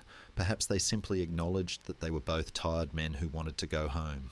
Henry promises to restore Becket's lands and titles. He promises to make amends for the coronation. He invites Becket to return to England. "Let us be as we were," Henry says. But there is one detail, small and cold as an icicle, that gives the lie to this warmth. In the feudal world, a peace treaty was sealed with a kiss of peace, a literal kiss on the mouth or cheek. It was the sacred bond that ended a quarrel. When the time comes for the kiss, Henry balks. He tells Becket that he swore a solemn oath in his anger that he would never kiss him again, and he cannot break an oath to God. He promises he bears him no ill will, but he will not kiss him. Becket, standing in the meadow, looks at the king. He knows exactly what this means. A peace without a kiss is a peace without trust. It is a legal fiction. "My lord," Becket says quietly to the King of France later, "I am going back to England to play for my head. The reconciliation is a sham, but the gears are turning. Becket prepares to return." But he does not pack for a celebration, he packs for a reckoning. He knows that the bishops who crowned the young king, Roger of York, Gilbert of London, and Jocelyn of Salisbury, are still in power. He knows they will try to undermine him the moment he lands, so he visits the Pope one last time and obtains 3 letters of excommunication. These are spiritual missiles designed to fire the bishops from the church and damn their souls until they repent. He folds these letters into his robes. He is going home, not as a dove of peace, but as a lion of justice.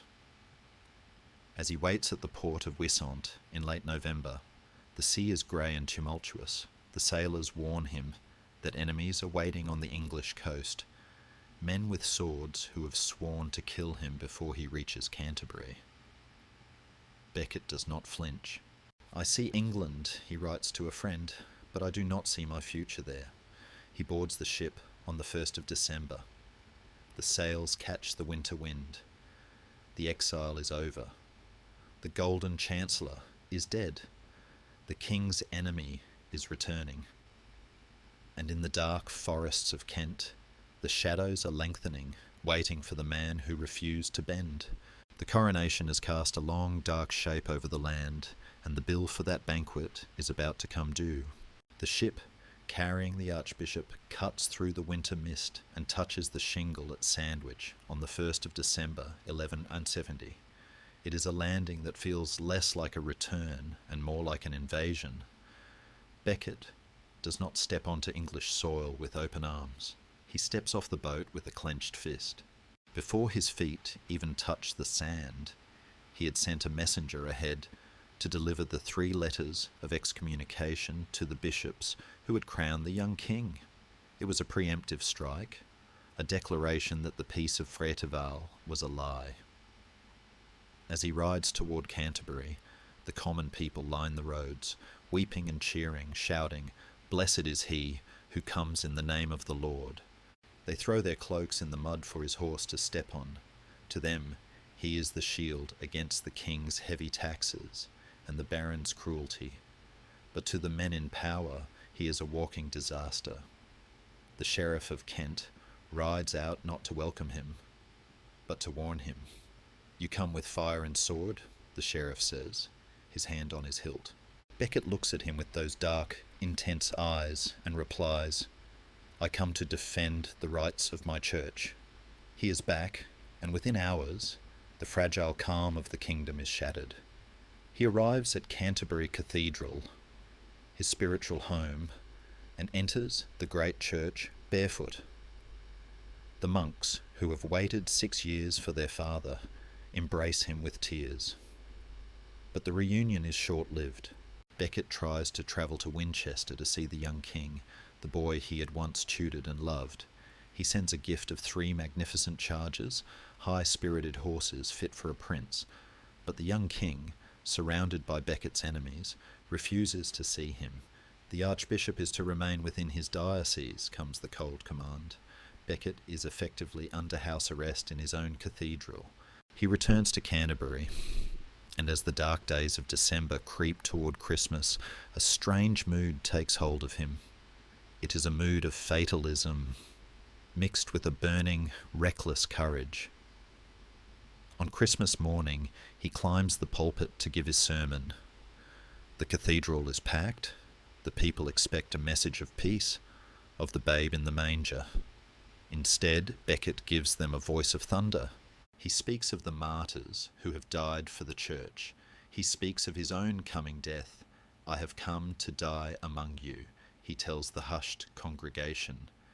And then, in a moment of terrifying theatricality, he dashes the candles to the stone floor, extinguishing them in a puff of smoke, and pronounces a fresh ban of excommunication on his enemies. "May they be accursed," he cries. "May their memory be blotted out." It is not a sermon, it is a war cry. While Becket is extinguishing candles in Kent, the 3 excommunicated bishops, York, London and Salisbury, are crossing the Channel in a panic. They ride hard for the King's Christmas court at Bures, near Bayeux in Normandy. They arrive looking like victims, bursting into the King's Hall with tales of woe. They tell Henry that Becket is marching through England with an army, a lie, that he is threatening to dethrone the young king, another lie, and that he has trampled the king's honour in the mud. Roger of York, the old enemy, leans in and whispers the poison that finally breaks the dam. My lord, while Thomas lives, you will have no peace, nor quiet, nor standing, nor rule. It is the one thing Henry fears most, the loss of control, the loss of his legacy. And then it happens. The moment that has echoed in every history book for 800 years. Henry is tired. He is sick of this feud. He has spent 6 years trying to solve the Becket problem. And now, after he has humbled himself, after he has offered peace, the man has returned only to spit in his face. The Plantagenet blood boils over. His face turns purple. His eyes roll back. The terrifying fit of rage that his courtiers know well. He stands up and shouts. History has polished the words into the famous line, "Will no one rid me of this turbulent priest?" But the eyewitness accounts suggest something rawer, uglier, and more desperate. He likely shouted, "What miserable drones and traitors have I nourished and brought up in my household, who let their lord be treated with such shameful contempt by a low-born clerk?" It is a cry of pain as much as anger. He is asking, why is no one loyal to me? In the crowded hall, 4 men hear this cry and exchange a look. They are knights of the king's household, Reginald Fitzurse, Hugh de Morville, William de Tracy, and Richard le Breton. They are not mindless thugs. They are landed gentlemen, barons in their own right, men who have eaten at the king's table and fought in his wars. But they are also men of action, not subtle politicians. They hear the king's frustration, and they interpret it as a command. They do not wait for a sealed writ. They do not ask for clarification. They slip out of the hall quietly while the king is still raging. They mount their horses and ride for the coast. They move with a terrifying purpose, like arrows released from a bow that cannot be called back. By the time Henry cools down, hours later, he realizes what he has done. He sends messengers to stop them, to arrest them, to do anything but kill the archbishop. But it is too late. The knights have crossed the Channel on separate ships, driven by a winter gale that seems to be pushing them towards their sin. They meet at Saltwood Castle in Kent, a fortress held by one of Becket's deadliest enemies. There, in the flickering torchlight, they plot the final act. They sit in the dark, sharpening their swords, convincing themselves that they are doing the king a service, that they are patriots removing a traitor. They do not see themselves as murderers. They see themselves as the king's justice. On the afternoon of December 29th, 1170, the 4 knights ride into Canterbury. They leave their weapons outside and enter the archbishop's palace, their armour hidden under cloaks. They find Becket sitting in his chamber after dinner, calm and composed. They sit down at his feet, uninvited. For a long time no one speaks. The silence is heavy, suffocating. Then Fitzurse speaks. "The king commands you to absolve the bishops," he growls. Becket looks at them with disdain. "It was the Pope who sentenced them, not I," he replies. The argument escalates. The knights shout. Becket shouts back. He is not afraid of them. He treats them like naughty schoolboys. "I am not here to flee," he tells them. "Here you will find me." The knights storm out shouting, "To arms, to arms!" The palace erupts into chaos. The monks, terrified, beg Becket to flee, to hide in the crypt, to bar the doors. But Becket refuses. "The house of God is not a fortress," he says. He insists on walking to the cathedral for vespers, the evening prayer. He walks slowly, deliberately, forcing his panicked monks to slow down. He is setting the stage. He knows they are coming back. Outside, The winter sky is turning black. The only light comes from the few candles burning in the vast cavernous cathedral. The air is cold and smells of incense and fear. Beckett ascends the steps toward the choir, and then from the cloisters comes the sound of metal on stone, the crash of heavy doors being kicked open, the shout of rough voices echoing in the holy silence. Where is Thomas Becket, traitor to the king and realm? The knights are back. They are armoured now, their visors down, their swords drawn. They are no longer men. They are death in steel. Becket turns to face them. He does not run. He stands by a pillar in the north transept, a solitary figure in white against the gathering dark. Here I am, he says, his voice steady as a bell. No traitor to the king, but a priest of God. The north transept of Canterbury Cathedral is a place of shadows, a high, cold space of stone that seems to hold its breath. It is late afternoon on December 29th, and the winter darkness has already swallowed the windows. The only light comes from a few flickering altar candles, casting long, dancing shapes against the pillars. Into this sacred gloom stride the four knights, Reginald Fitzurse, William de Tracy, Hugh de Morville, and Richard le Breton. They are not the chivalrous figures of romance. In this moment they are breathing heavily, smelling of horse sweat and cold iron, their eyes adjusting to the dimness. They are confused, adrenaline flooded, and dangerous. They shout again, "Where is the traitor?" expecting Becket to be hiding in the crypt or cowering behind an altar. But Becket steps down from the stairs leading to the choir. He stands in the open, vulnerable and defiant. "Here I am," he repeats, "no traitor to the king, but a priest of God." The knights rush him. Their initial plan, it seems, is not to kill him there. To spill blood in the sanctuary is a mortal sin, a horror that even these hardened men shrink from. They grab at his robes, trying to hoist him onto William de Tracy's back, intending to drag him outside into the courtyard to finish the deed or carry him off as a prisoner. But Becket is strong. He is a tall man, a former warrior who knows how to hold his ground. He struggles with the ferocity that shocks them. He clings to a pillar, bracing himself. He shoves Fitzurse away so hard the knight nearly falls. "Touch me not, Reginald," Becket snaps, using the man's first name, reminding him of the fealty he once swore. "You are my man. You owe me submission." It is a fatal flash of the old pride.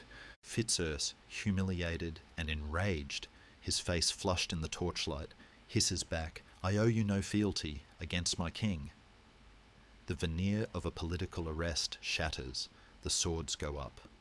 A monk named Edward Grimm, a visitor from Cambridge who was stuck by the Archbishop's side when others fled, steps forward. He raises his arm to shield Becket.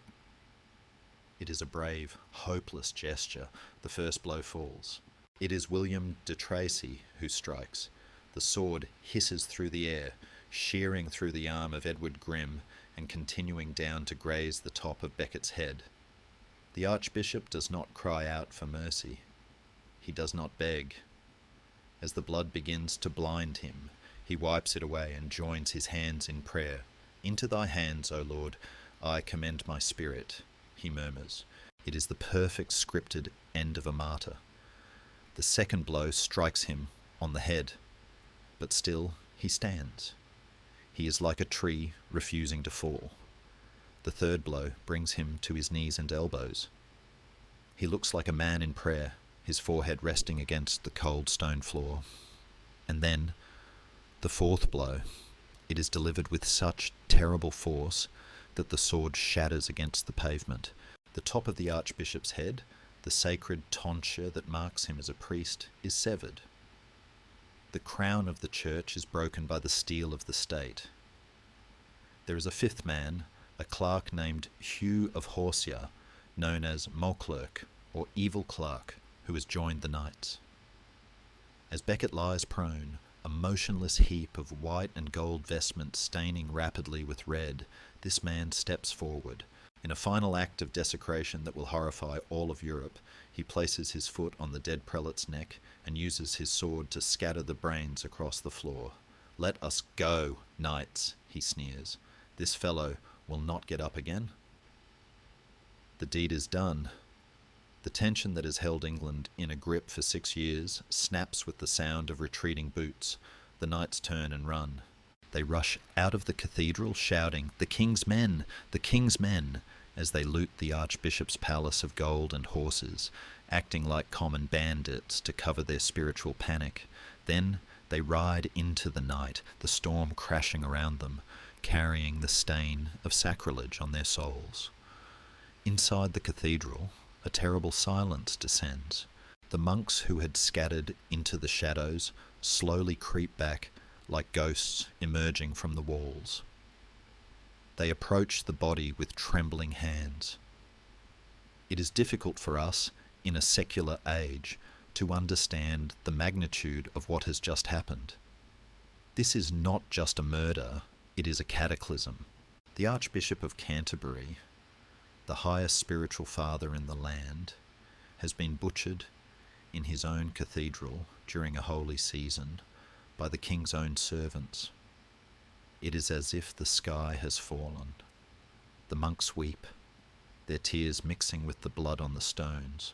They gather the blood carefully into vessels. In the logic of the medieval mind, this is no longer biological matter, but a relic of immense power. They lift the heavy body and carry it toward the high altar. And here, as they prepare him for burial, they make a discovery that changes everything. They begin to strip away the fine vestments, the silk chasuble, the dalmatic, the symbols of his arrogance and high office. Beneath the silk, they expect to find fine linen. Instead, they find a hair shirt. It is rough, filthy, crawling with vermin, and worn so tight it has scarred his skin. Over his legs he wears rough sacks of goat hair. The monks gasp. They stare at each other in the candlelight, their grief turning to awe. They had thought Becket was a politician, a man of the world who played at being holy. Now, looking at the hidden torture he inflicted on himself, they see a secret saint. "He was one of us," a monk whispers. "He was a true monk." The narrative shifts instantly. Thomas Becket is no longer the turbulent priest or the failed politician. He is Saint Thomas the Martyr. News of the murder spreads with a speed that defies logic. It is said that the very night he died, visions of him appeared to people in Sussex and France, but the real news travels via the horrified letters of clerks and bishops. When the report reaches King Henry at his court in Argentan days later, the scene is one of absolute collapse. The king does not celebrate, he does not reward the knights. He shuts himself in his room and howls. He refuses to eat. He refuses to speak to anyone. He rolls on the floor in an agony of grief and terror. "I am a dead man," he is heard to moan. "I have killed the church." He knows, with the instinct of a master politician, that this is the greatest disaster of his life. He has handed his enemy the ultimate victory. Becket dead is 1,000 times more powerful than Becket alive. Becket alive was a stubborn old man. Becket dead is a soldier of God who defeated a king. The knights, the instruments of this tragedy, find no welcome. Henry refuses to see them. They are pariahs, shunned by all. They flee to a remote castle in Yorkshire, waiting for the lightning bolt of God to strike them. But the real storm is gathering over Henry's head. The Pope is furious. The King of France is calling for a crusade against the English tyrant. The barons are muttering about the curse of God upon the crown. The entire Angevin Empire, built so carefully on law and order, is shaking because of one act of lawless violence. Henry II, the man who wanted to control everything, is now alone in a room, listening to the wind, knowing that the ghost of his friend has just begun to haunt him. The blood on the altar is not drying, it is spreading, and it threatens to drown the king. For 3 long years after the swords fell in the cathedral, Henry II lived in a kind of purgatory. The world had turned its back on him. The man who had been the most admired ruler in Christendom was now whispered about as a new Herod, a monster who murdered priests at the altar. The Pope had barred him from entering any church, a terrifying sentence for a medieval man who believed his soul hung in the balance. But Henry, being Henry, did not sit still. He threw himself into a frenzied distraction, invading Ireland, conquering new lands, trying to outrun the ghost of Thomas Becket by expanding the very empire that Becket's death threatened to destroy. Yet the ghost was faster. By 1174, the sky over the Angevin Empire was black with the storms of rebellion. Henry's own sons, encouraged by their mother Eleanor and the King of France, had risen up against him. The Scots were invading from the north. The barons of the Midlands were in open revolt. It seemed that the curse of the martyr was real. The house of the Plantagenets was burning, and God was holding the torch. In July 1174, Henry made a decision that would stun the world. He was in Normandy, watching the reports of disaster pile up on his desk like snowdrifts. He knew that military strategy alone could not save him this time. He needed something stronger than steel. He needed forgiveness. He crossed the Channel in a gale. The weather always seemed to rage when Henry travelled, and landed at Southampton. But he did not put on his armour. He did not unfurl the royal banner with the golden lions. He fasted. He ate only bread and water. And he began to walk. Imagine the sight that greeted the people of Kent on that summer day. The road to Canterbury was usually filled with merchants, soldiers and pilgrims. But suddenly, the traffic stopped. The King of England was walking.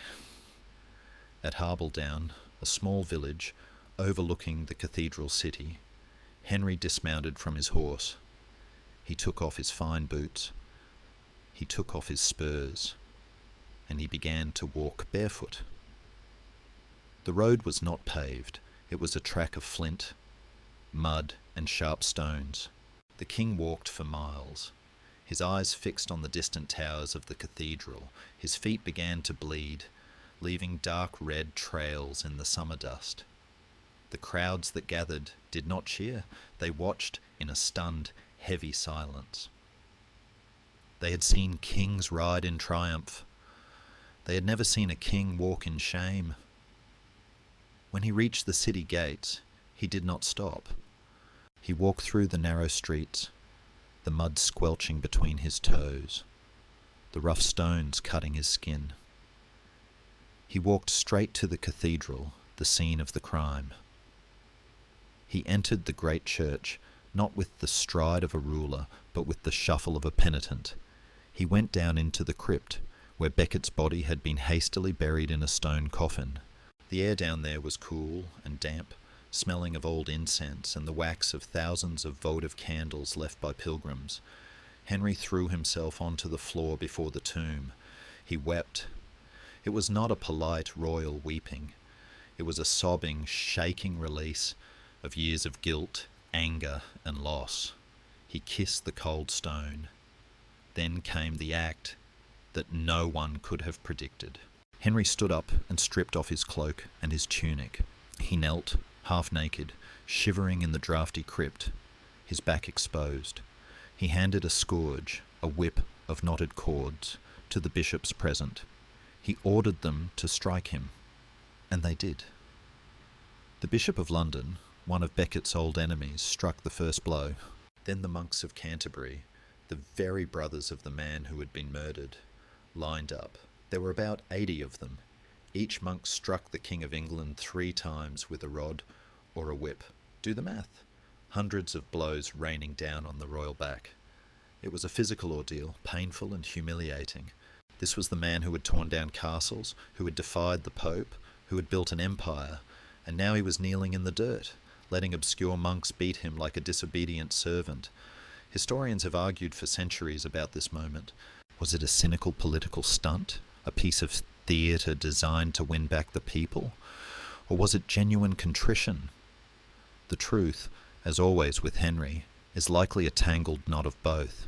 He was a politician who knew he needed the church on his side, but he was also a man of deep, volatile emotions who had truly loved Thomas Becket before he hated him. As the lashes fell, perhaps, he was not just doing penance for a sin. He was trying to communicate with his dead friend. He was saying, in the only language that violence understands, "I am sorry, I am paying." He spent the night in the crypt, sleeping on the cold stone floor, fasting and praying. When he emerged the next morning, he was pale, exhausted, and scarred. But he was changed. He had submitted. He had bowed his head to the power he had tried to break. He rode to London, still in pain, waiting for the news. Had it worked? Had God listened? The answer came with a timing so perfect that it feels like a miracle in a storybook. On the very day Henry finished his penance, at the very hour he left the crypt, his generals in the north won a shocking, decisive victory. At Alnwick, in the midst of a Northumberland morning, a small group of English knights had stumbled upon the King of Scots, William the Lion. The Scottish king was caught completely off guard, eating his breakfast in a meadow with only a few guards. He was captured instantly. The invasion from the north collapsed in a single hour. When the messenger arrived at Henry's bedside in London a few days later, shouting the news, "The King of Scots is taken," Henry sat up, stunned. He looked at his hands. Perhaps he looked at the sky. The coincidence was too great to ignore. To the medieval mind, the verdict was clear. St. Thomas had forgiven him. The martyr had intervened. The storm had broken. The king, in sackcloth, rose from his bed. No longer a pariah, but a ruler, blessed by a powerful saint. The rebellion began to crumble. The sons who had fought him lost their nerve. The barons who had defied him laid down their swords. Henry had gambled his dignity to save his crown, and he had won. But as he dressed in his royal robes again, covering the fresh scars on his back, he must have known that the victory came with a heavy price. He had saved his kingdom, but he had acknowledged that there was a power in England greater than the king. He had knelt before the ghost of Thomas Becket, and in doing so, he had made the martyr the eternal guardian of the English conscience. The anarchy was not returning, but the king was no longer the absolute master of his world.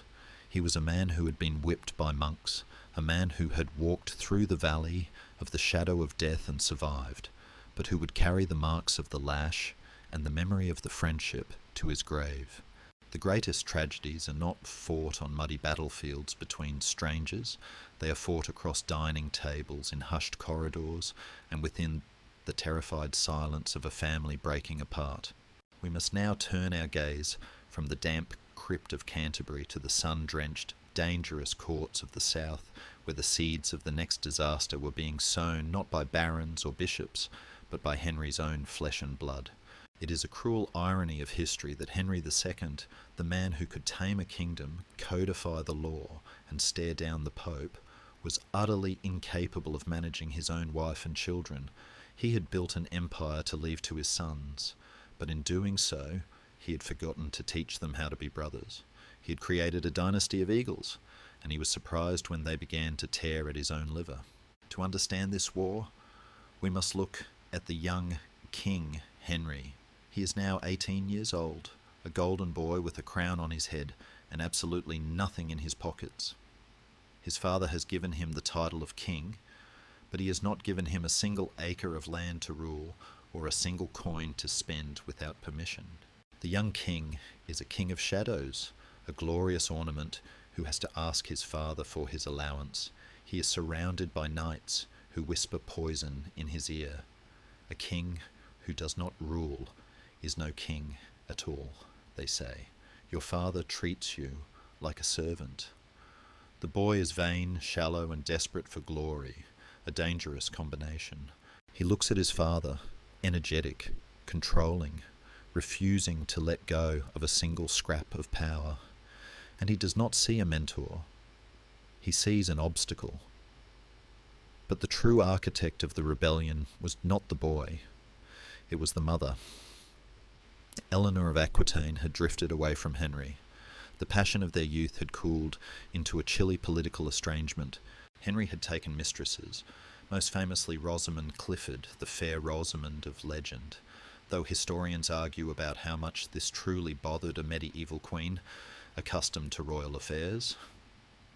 The deeper wound was political. Henry was trying to rule Aquitaine, Eleanor's homeland, through his own officials, pushing her aside. Eleanor, the woman who had ridden on crusades, was not the type to be pushed.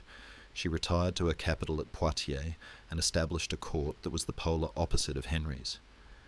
Where Henry's court was frantic, muddy, and legalistic, Eleanor's was a place of music, poetry, and courtly love. Troubadours sang of knights serving ladies with absolute devotion. But beneath the songs was a sharper message. The sons belong to the mother, and the south belongs to itself. She groomed her sons. Richard, the second surviving son, was her favourite, a tall, golden-haired warrior who had inherited her love for Aquitaine and her artistic soul. Geoffrey, the third son, was the dark horse, cynical, silver-tongued, and brilliant. She whispered to them that their father was a tyrant who would never share his power. She turned the devil's brood against the devil himself. The explosion came in 1173. The trigger was a minor dispute over a castle Henry wanted to give to his youngest son John, the baby of the family and the only one currently loyal to him. The young king exploded in rage, fled the court in the middle of the night, and rode straight for Paris. Within days, Richard and Geoffrey followed him. They were welcomed by King Louis of France, who could hardly believe his luck. The entire future of the Plantagenet dynasty had just walked into his palace and asked for an army to attack their father. Henry was stunned. He was a man who valued loyalty above all else, and he had just been betrayed by everyone he loved. There is a famous story that during this time, Henry commissioned a mural for his chamber in Winchester. It depicted 4 young eagles attacking a large old eagle. 2 were tearing at his wings, 1 at his chest, and the 4th, the smallest, was poised to peck out his eyes. "The 4 young ones are my sons," Henry reportedly said, "and the smallest, who will hurt me most, is John." It was a prophecy painted in grief. The war that followed was a war without love. It stretched from the castles of Normandy to the moors of England, but the most dramatic moment belonged to Eleanor. When the rebellion broke out, she did not hide in a tower. She rode to join her sons in Paris, to openly lead the war against her husband, but she never made it. Henry's patrols were everywhere. On a road in France, a group of royal knights stopped a suspicious party of travellers. They found a group of men, but one of them looked different. Under the heavy cloak and the male disguise was the Queen of England. Eleanor of Aquitaine, the greatest woman in Europe, was captured dressed as a man, fleeing the husband she had tried to overthrow. Henry's reaction was cold and final. He did not execute her. He could not execute the mother of his children and the Duchess of Aquitaine. But he could not trust her. He sent her to England, to a comfortable but secure imprisonment in various castles, Winchester, Sarum, Chinon. For the next 16 years, Eleanor would be a ghost in her own life. The Queen of the South was silenced. The troubadours stopped singing in Poitiers. The brilliant court was dispersed. Henry had won the war. He crushed the rebellion with his usual terrifying speed, using an army of brutal Brabant mercenaries who terrified the rebels into submission. But he had lost his marriage. The reconciliation with his sons, when it came, was a hollow piece of theatre. The young king, Richard, and Geoffrey knelt in the mud before their father, weeping, begging for forgiveness. Henry raised them up and gave them the kiss of peace, but his eyes were hard. He knew now what they were.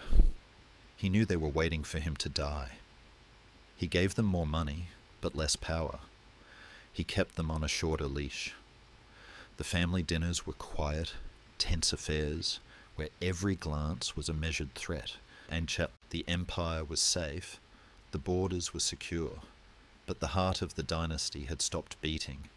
Henry was now a king alone, ruling a house where the walls had ears and the children had knives. He had defeated the Great Revolt, but he had learned the bitterest lesson of kingship. Power is a lonely island, and the tide is always rising. The door closes with a sound that is heavier than thunder, the turning of a key in a well-oiled lock. We must now sit for a moment in the silence that descends upon the most vibrant spirit of the 12th century. Eleanor of Aquitaine, the woman who had ridden bareheaded across the deserts of Antioch, who had ruled courts of love and war, is now a prisoner. It is important to strip away the Hollywood myths here. Henry did not throw his wife into a damp dungeon with rats and dripping water. He was not a cartoon villain. He was a pragmatist.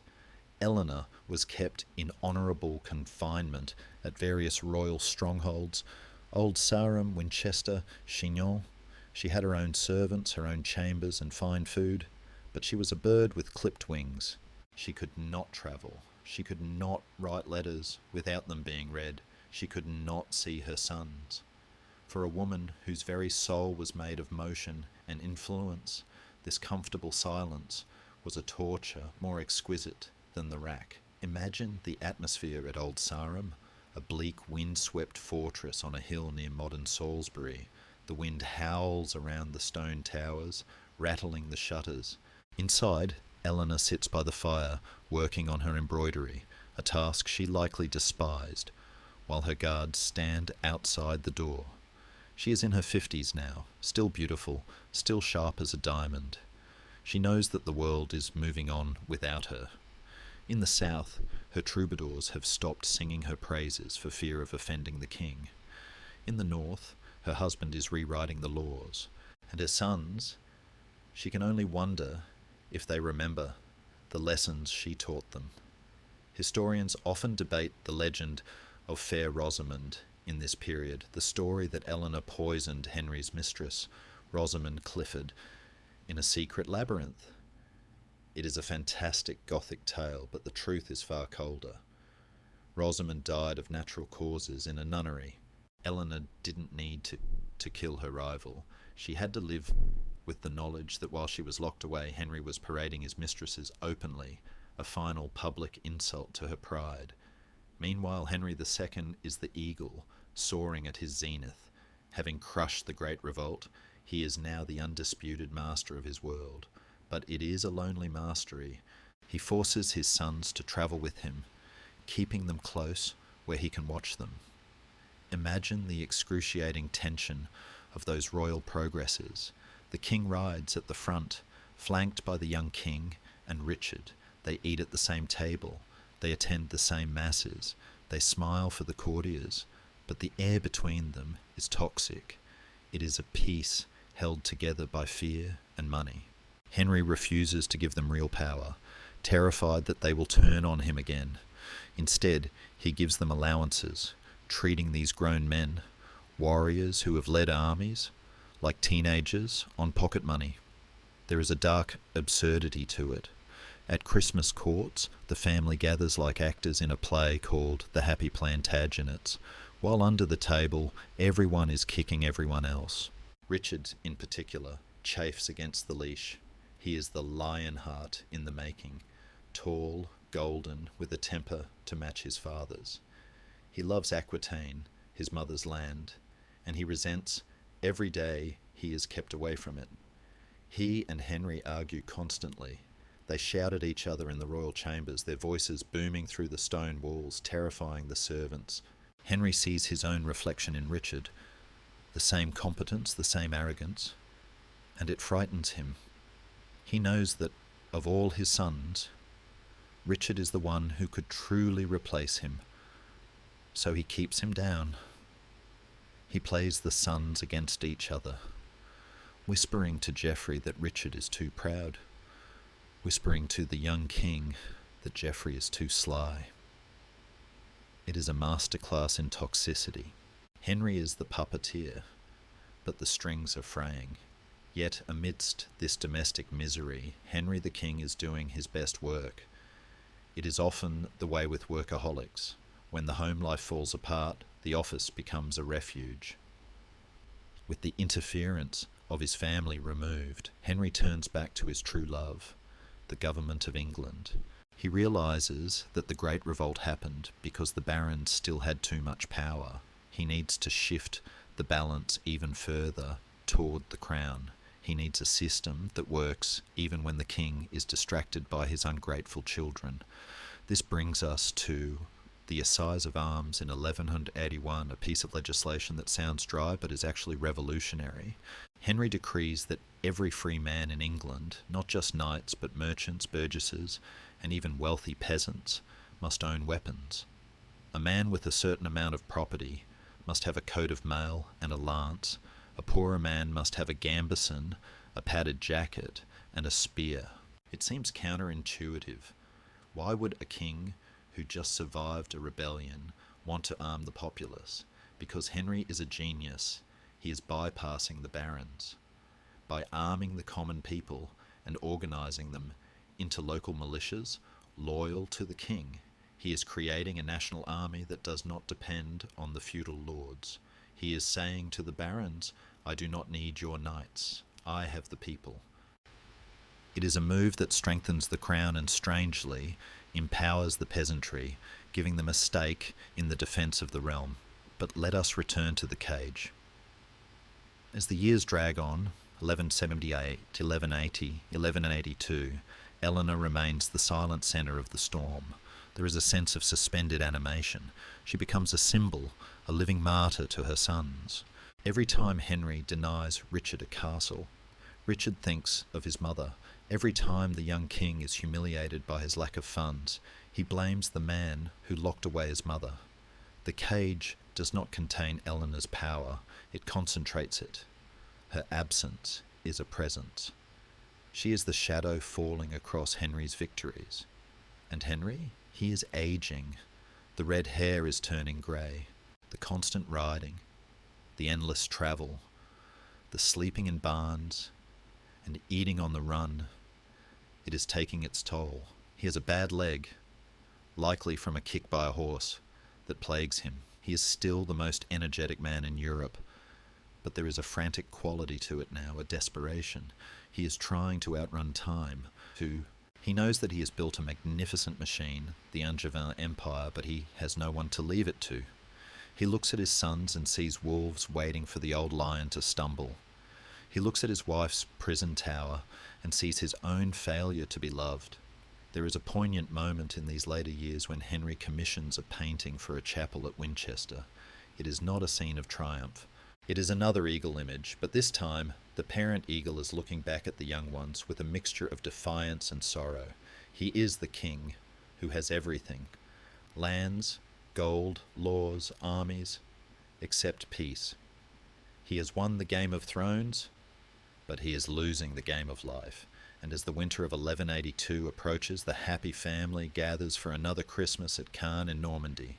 The wine flows, the minstrels play, but the knives are out. The young king is restless. He has been demanding that his brothers swear fealty to him. Richard has refused. The tension snaps. The eagle has kept the cage locked tight, but he has forgotten that he is locked in the cage with them. The door is about to burst open, and this time it will not be a rebellion of ambition, but a rebellion of hate. While the eagles screeched and tore at each other in the royal palaces, a quieter, deeper revolution was taking root in the mud of the English countryside. It is easy to let the drama of Henry's family, the shouting matches, the betrayals, the Gothic romance of the imprisoned queen, overshadow the work that Henry himself likely considered his most important. To understand this work, we must turn away from the glitter of the crown and look at the ink on a scrivener's finger. We must step into a drafty shire hall on a Tuesday morning in 1180, where the air smells of wet wool, nervous sweat, and the sealing wax that was slowly binding the kingdom together. This is the story of how Henry II, amidst all his chaos, invented the machinery of justice that still hums in the background of our lives today. He was building a fortress, not of stone, but of words, a fortress that would prove far more durable than any castle. Before Henry, as we have seen, justice was a local lottery. If you were a peasant in Yorkshire and your neighbour stole your field, you appealed to your local lord. If that lord liked your neighbour better, or if your neighbour paid him a fatter bribe, you lost. It was that simple. Or worse, you were told to prove your case by battle, which meant the person with the strongest arm, or the money to hire a thug, was right. Henry looked at this mess and saw inefficiency. He saw a waste of revenue. And being Henry, he saw a way to centralise control. He introduced, or vastly expanded, the concept of the general heir. This was a system where royal judges, men trained in the king's own household, travelled on fixed circuits around the country. They were like the king's eyes and ears detached from local feuds, answering only to the crown. Suddenly, the local baron wasn't the final word. The king's law was. But the true genius lay in a small slip of parchment called the writ. It is a dry word for a magical object. Henry standardised the legal process. If you had a grievance, say someone had occupied your land while you were away, you didn't need to gather an army. You went to the Royal Chancery and, for a modest fee, you bought a writ of novel diocesan, recent dispossession. This document commanded the local sheriff to gather a group of neighbours and find out the truth immediately. It was a piece of administrative technology as revolutionary as the iPhone. It turned justice into a product, something reliable and repeatable that a common man could access. It bypassed the bully in the castle and went straight to the king. Historians often debate whether Henry did this out of a noble love for the poor or simply because selling writs was an incredibly lucrative way to tax the population without calling it a tax. The answer, knowing Henry, is almost certainly both. He found a way to do good and make a profit at the same time. The ultimate statesman's hat trick. And then there was the jury. We take it for granted now. The idea of 12 good men and true. But in the 12th century it was a radical shift away from the supernatural.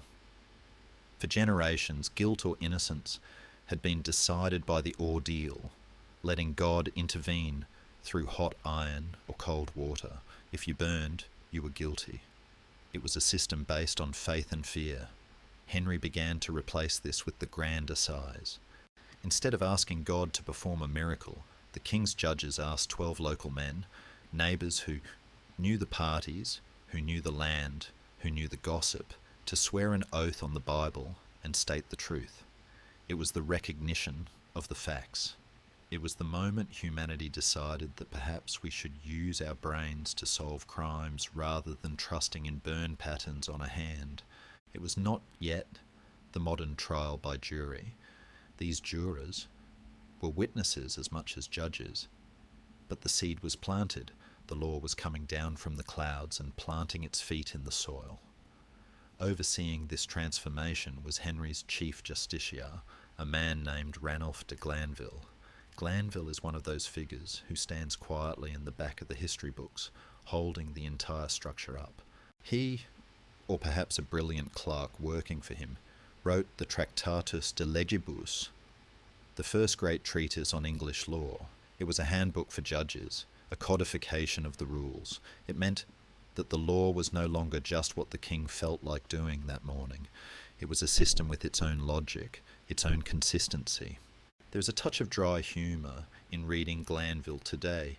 He describes the legal processes with a kind of weary precision, anticipating the delays and excuses of defendants in a way that any modern lawyer would recognise. The legal profession was being born, complete with its love of jargon and its ability to fill by the hour. Henry himself loved to sit in judgment. Chronicles tell us he would often stop his horse by the side of the road to hear a dispute between two peasants. He had a mind like a steel trap. He never forgot a face or a precedent. There is a story of him catching a bishop in a lie about a charter from 20 years prior, reciting the details of the original document from memory, while the bishop stammered and turned red. He was impatient with flowery rhetoric. Get to the point, he would snap at lawyers who tried to quote too much Cicero. He wanted facts. He wanted the truth. He wanted the machine to work. In these moments, we see the best of him. The intellect that, had it not been attached to a crown, might have made him the greatest professor or architect of his age. This common law common to the whole realm, not just one county, became the invisible glue of the Angevin Empire. It created a sense of Englishness that transcended the divide between the Norman conquerors and the Saxon conquered. Whether you spoke French or English, if you bought a writ, you were entering the same king's court. It was a slow, subtle unification. While the barons were busy polishing their armour and dreaming of glory, Henry was busy weaving a net of obligations and rights that would eventually trap them. He was making the king indispensable, not just as a warrior, but as the supreme arbitrator of daily life. As the sun sets on the 1170s and rises on the 1180s, imagine the scene in a quiet village. The royal justices have just arrived. The sheriff is nervous, cleaning his fingernails. The local knight, who used to terrorize the village, is standing quietly in the back, afraid to speak because he knows the judge carries the king's authority. A peasant steps forward, clutching a piece of parchment that cost him 4 pennies, a fortune, but worth it. He hands it to the judge. The judge reads it. The machinery begins to turn. It is not perfect. There is still corruption, still bias, still cruelty. But for the first time there is a path. There is a sense that the world is not just a chaotic brawl, but a place where rules might actually matter. This was Henry's true conquest. He didn't just conquer land, he conquered behaviour. He forced a violent, hot-blooded society to settle its arguments with words instead of swords. It was a fragile victory, of course. The sword was always waiting in the shadows. And ironically, as Henry built this system of peace for his subjects, his own life was spiralling back into war. The builder of the law could not legislate love in his own family. The judge who could solve a land dispute between strangers could not solve the jealousy between his sons. As we prepare to leave the dusty warmth of the law courts, the wind outside is picking up again. The young king is restless. The lion heart is sharpening his claws. The parchment is dry. The seal is set. But the ink is about to be splattered with blood once more. The law of the land is strong, but the law of the jungle is coming for the house of Plantagenet. It is the summer of 1183, and the air in the Limousin region of France is thick with heat, dust, and the sour smell of betrayal. We find ourselves witnessing the final tragic act of the boy who was crowned to bring peace, but lived only to bring war. Henry the young king is now 28 years old. By the standards of the 12th century, he is no longer young.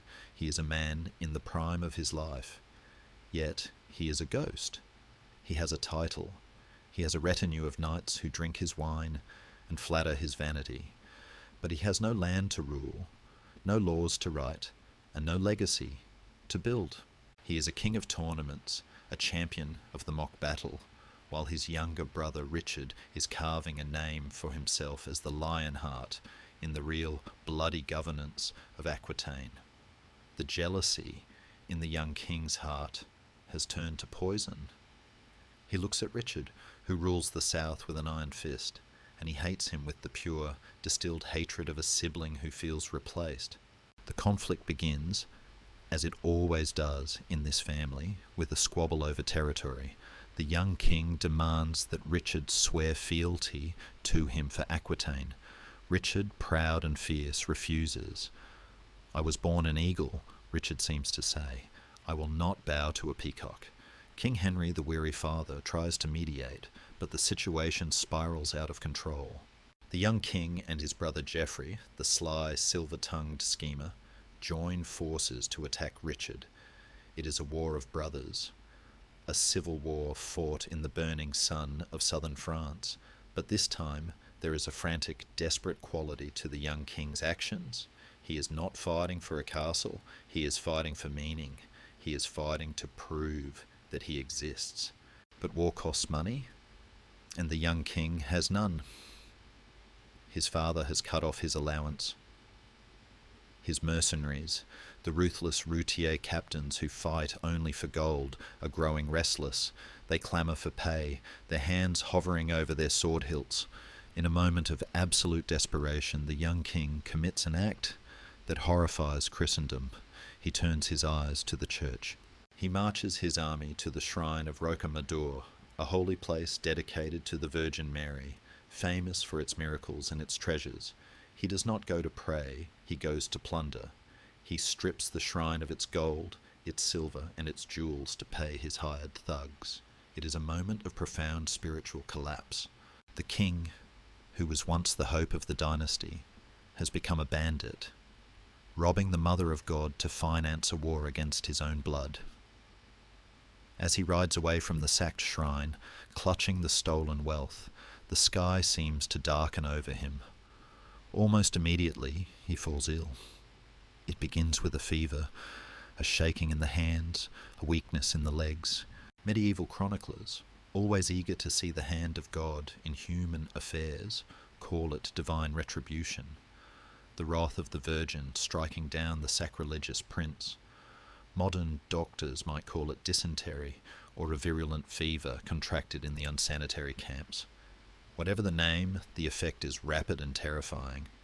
The golden youth, the champion of the tournament lists, begins to wither. He is carried to the castle of Martel, his body burning up, his strength failing. Realizing that the end is near, the young king is seized by a terrible panic. Not for his life, but for his soul. He knows he is dying in a state of sin, at war with his father, and having robbed a shrine.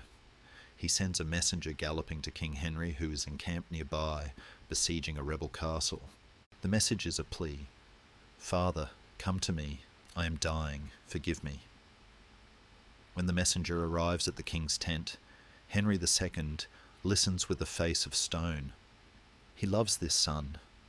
He has loved him more than any of the others, pampering him, crowning him, serving him at the table.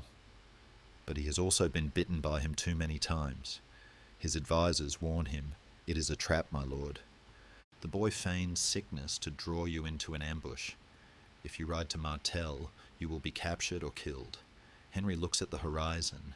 He is torn between the instinct of a father and the survival instinct of a king. In the end, the king wins. He refuses to go. He cannot risk the crown for a moment of sentiment. But the father in him breaks. He takes a ring from his finger, a sapphire ring, a symbol of royal favour and forgiveness, and hands it to the messenger. "Take this to my son," he says, his voice choking. "Tell him he has my blessing and my pardon." Back at Martel, the young king is fading. When the messenger returns without his father, but with the ring, the boy weeps. He presses the cold stone to his lips. He realizes, perhaps for the first time, the magnitude of what he has thrown away. In a final dramatic act of penance, he orders his attendants to strip him of his soft silken sheets. He commands them to prepare a bed of ash and sackcloth on the hard floor. He wants to die not as a king, but as a sinner, humbled in the dust.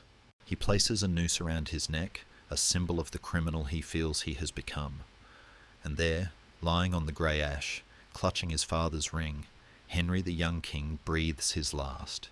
He dies as he lived, dramatically, tragically, and ultimately unfulfilled. When the news reaches Henry II, the dam breaks. The king who refused to visit the dying boy collapses in a grief that frightens his courtiers. He faints 3 times. When he wakes, he wails like a wounded animal. "He cost me much," Henry sobs, "but I wish he had lived to cost me more." It is one of the most heartbreaking epitaphs in history, Henry realizes that all his fighting, all his maneuvering, all his laws and castles were for this boy. And now the boy is gone. The future he built has evaporated. The young king is dead, and with him dies the dream of a peaceful succession. The death of the young king shifts the tectonic plates of the empire. Suddenly, Richard is no longer just the second son. He is the heir.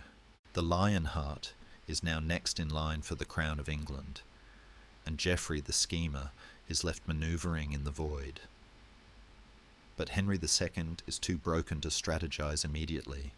He buries his son at Rouen in the heart of Normandy. He stares at the tomb and sees the waste of it all. 28 years of hope, ending in a pile of stolen gold and a bed of ashes. The twilight of the young king is over. A night has fallen on the king's heart. He is older now, colder now. The fire that drove him is dimming, replaced by a weary determination to simply hold on. He has 3 sons left, Richard, Geoffrey, and John. And as he dries his tears, he must know deep in his bones that the war is not over. The board has just been cleared for the next round, and the players remaining are far more dangerous than the boy who just died. If Henry II was the lion of the 12th century, loud, violent, majestic, and terrifying, then the man who rose to destroy him was the fox. We must now introduce the final antagonist of our drama, a figure who steps out of the shadows, not with a roar, but with a polite, chilly smile. His name is Philip II of France, known to history as Philip Augustus. He is the son of Louis Eleanor's boring first husband, but he has inherited none of his father's softness. Philip is young, only in his 20s, but he possesses a mind like a jagged piece of glass. He is not a warrior king like Henry or Richard. He hates tournaments, he is indifferent to glory, and he likely gets seasick. But he understands something that the Plantagenets, with their hot blood and loud arguments, never quite grasp. Patience is a weapon sharper than any sword. He looks at the sprawling Angevin Empire, this massive blot of English red covering his map of France, and he does not see an enemy to be fought in the field. He sees a family to be dismantled from the inside, one loose screw at a time. The board has cleared significantly since the death of the young king. In 1186, tragedy struck the house of Plantagenet yet again, with almost monotonous cruelty. Geoffrey, the third son, the clever, cynical Duke of Brittany, was killed in a tournament in Paris. He was trampled to death by horses, a messy, pointless end for a man who lived by his wits. Henry II, receiving the news, must have felt that God was mocking him. He had 4 sons, now he has 2. Richard, the Lionheart, is the heir to everything. John Lackland is the backup. A prudent father would now do everything possible to secure Richard's loyalty, to hug him close and prepare him for the throne. But Henry is not prudent. He is traumatized and stubborn. He looks at Richard, powerful, arrogant, terrifyingly capable, and he recoils. He refuses to officially name Richard his heir. He refuses to let Richard marry. He keeps him dangling. Philip sees this crack and inserts a lever. He invites Richard to his court in Paris, and what follows is one of the most bizarre and fascinating episodes in medieval diplomacy. Philip begins to court Richard. The chroniclers tell us, with shocked, breathless detail, that the 2 men ate from the same plate, and at night the bed did not separate them. Modern historians have tied themselves in knots, arguing over whether this was a sexual relationship. It is possible, certainly, but in the 12th century, sharing a bed was also a standard, profound symbol of political alliance, a way of saying to the world, we are one body, one mind. Whether they were lovers or simply master actors, the message to Henry was clear. Your son loves me more than he loves you. Philip plays the role of the perfect brother-in-arms, listening to Richard's grievances, feeding his paranoia. "Your father hates you," Philip whispers in the dark. "He intends to disinherit you. He wants to give the crown to your little brother, John." It is a lie, or at least a gross exaggeration. Henry dotes on John, it is true. He is the baby, the one son who hasn't rebelled yet. But Henry knows John is not fit to rule the empire. Yet, to Richard, sitting in the French court, watching the sun set over the Seine, the lie feels like truth. He remembers the years of being denied money. He remembers the lack of trust. And then there is the matter of Alice. Alice is Philip's sister, a French princess who has been betrothed to Richard since they were children. She has lived in Henry's court for 20 years, waiting for the wedding. But the wedding never happens. Rumours, dark, ugly rumours, begin to swirl that Henry has made Alice his own mistress, that he cannot let her marry Richard because he has defiled her. It is the kind of scandal that destroys dynasties. Philip uses it masterfully. He demands, "Marry my sister to your son, or return her." Henry can do neither. He is trapped in a web of his own making, paralysed by a scandal he cannot admit, and a son he cannot trust. The tension comes to a head at a place called Gisors, on the border between Normandy and France. There stood a magnificent ancient elm tree, so vast that it could shade hundreds of men. It was the traditional meeting place for peace conferences. In 1188, Henry and Philip meet there to discuss a truce. It is a hot day. Henry's men, arriving first, claim the shade of the elm. When Philip arrives, he and his men are left to roast in the sun. It is a petty schoolyard insult, but kings have gone to war for less. Philip, sweating and furious, snaps. He orders his engineers to cut the tree down. The great elm of Gisors crashes to the ground, its trunk hacked to pieces. It is a violent, symbolic end to diplomacy. The shade is gone. The talking is over. Philip turns to Richard. "Look at him," he seems to say, gesturing to the stubborn old king standing amidst the sawdust. "He respects nothing. He offers you nothing. Join me, and we will take what is yours." Richard looks at his father. He sees a man who is limping, grey-bearded, a man who still treats him like a rebellious teenager. Then he looks at Philip, who offers him respect, power, and a partnership. The Lionheart makes his choice. In a moment that must have stopped Henry's heart, Richard rides across the field. He dismounts before the King of France. He unbuckles his sword belt. He kneels. He pays homage to Philip for all the continental lands, Normandy, Aquitaine, Anjou. He is publicly declaring that he is Philip's man, not Henry's son. Henry stands alone. The fox has outmaneuvered the lion. He has stolen the air. The war that follows is not a grand campaign. It is a hunt. Henry is chased from castle to castle. He is sick now, feverish, his body finally failing him after decades of abuse. The energy that once allowed him to ride 40 miles a day is gone. He is carried in a litter, groaning with pain. He sees his cities surrendering to Richard and Philip, often without a fight.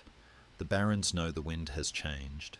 They are flocking to the rising sun, leaving the setting sun to die in the dark. The final humiliation comes at Ballon-Mireille. Henry, too sick to stand, is forced to meet Richard and Philip to surrender. A thunderstorm rages overhead, nature providing the soundtrack to the fall of a Titan. Henry, held up by his servants, agrees to all their terms. He will pay Philip a huge indemnity. He will acknowledge Richard as his heir in all things. He will allow the barons who betrayed him to go unpunished. It is a total capitulation. As he leans forward to give Richard the kiss of peace, the old king whispers into his son's ear, a hiss of pure venom, "God grant that I may not die until I have had my revenge on you." even in defeat, the Plantagenet fire still smoulders. But the fox has one last card to play. As part of the peace treaty, Henry asks for a list of the names of the barons who joined Richard's rebellion. He wants to know who betrayed him. He wants to know who to hate. Philip hands him the list.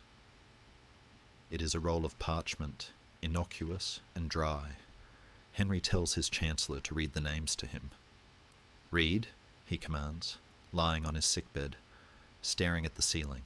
The chancellor opens the scroll. He hesitates. He pales. "My lord," he stammers. "I cannot." Henry grows impatient. "Read it!" he barks. The chancellor takes a breath. The first name on the list, "My lord," is John, Count of Mortain. There is a silence in the room that is louder than the thunder. John, the baby, the one son Henry loved, the one son he trusted, the one son for whom he had alienated Richard and fought this entire miserable war. John has betrayed him too. John has hedged his bets and joined the winners. The fox has not just defeated Henry, he has broken his heart into pieces small enough to fit in a coffin. Henry turns his face to the wall. The fight goes out of him like a candle blown out by a sudden draught. "Enough," he whispers. "Let things go as they will. I care no longer for myself or for the world." The fox smiles and rides away. The lion is dying, and the forest is very, very quiet. The tent flap falls shut, sealing the king in with the suffocating heat of the French summer and the even colder chill of the list he holds in his trembling hand. It is one thing to hear a name. It is another to understand it. John. The sound of it hangs in the humid air like the tolling of a funeral bell. We must linger here for a moment, in this tent at Ballon-Mirey, to witness the final breaking of the Plantagenet spine. Henry does not rage. He does not throw the furniture or scream for an executioner as he might have done 10 years ago. He simply stares. John was not just a son, he was the contingency plan. He was the Lackland, whom Henry had tried to gift with mountains, the one boy he had coddled while he fought the others. Henry had alienated Richard, his most capable son, precisely to protect John's future. And now he sees the truth written in ink. John saw the ship sinking and quietly stepped onto the other boat. It is a betrayal that defies the logic of fatherhood, but perfectly fits the logic of survival. The old eagle is dying, the young wolves are eating. The ride from Ballon-Mirey to the castle of Chinon is a journey through hell. It is July, and the sun is beating down on the Loire Valley with a relentless, hammering intensity. Henry is too weak to ride a horse. He is carried in a litter, a humiliating conveyance for a man who spent his life in the saddle. The motion of the litter rocks him, jarring his aching joints, while the fever in his blood begins to cook his mind. He drifts in and out of consciousness. The knights who ride beside him, the few who are left, look away. They cannot bear to see the master of Europe reduced to a delirious invalid. The king mutters to himself. He is not speaking to his attendants. He is speaking to God. And it is an argument. "Why have you abandoned me?" he whispers. Then, with a sudden surge of that old, terrifying energy, he tries to sit up. He looks at the dusty road, at the shimmering heat haze, and he croaks out the words that chroniclers will record with a shudder. Shame, shame on a conquered king. He says it over and over, a mantra of self-hatred. He is not mourning the loss of land. He is mourning the loss of his identity. He was Henry the Builder, Henry the Lawgiver, Henry the Conqueror. Now he is just a dying man in a box, betrayed by the child he loved best. As the towers of Chinon Castle come into view, rising stark and white above the Vienne River, Henry's delirium deepens. The ghosts are gathering. He sees Thomas Becket, the friend he killed, standing by the side of the road, watching him with sad dark eyes. He sees the young king, holding the ring of forgiveness, weeping in a bed of ash. He sees Rosamond. He sees his father, Geoffrey, wearing the broom blossom. They are all there, the silent witnesses to his rise and fall. The empire he built feels suddenly very small, no larger than the space between the curtains of his litter. He realizes, with the terrible clarity of the dying, that he has spent 40 years building a house of cards. The laws will stand, the juries, the writs, the circuits, but the dynasty is a nest of vipers. The painting he commissioned at Winchester, the eagle being pecked to death by its young, was not a metaphor, it was a portrait. They carry him into the great hall of Chinon. It is cool inside, the stone walls holding the chill of centuries, but Henry cannot cool down. His face is flushed, his breath rattling in his chest. He refuses to be undressed. He lies on the bed in his clothes as if he is ready to get up and ride out at any moment. He calls for his illegitimate son Geoffrey, not to be confused with his legitimate son Geoffrey who died. This Geoffrey is the Chancellor, the one man who has stayed loyal, the one son who is not on the list. Henry grips his hand. "You are my true son," he whispers. "The others are the bastards." Or it is a final bitter joke. The legitimate sons, raised in purple, have torn him apart. The illegitimate son, raised in the shadows, is the only one holding his hand. The news from the outside world filters in, unwanted and cruel. Richard is approaching. Philip is celebrating. The barons are changing their coats. But Henry is past caring about the map.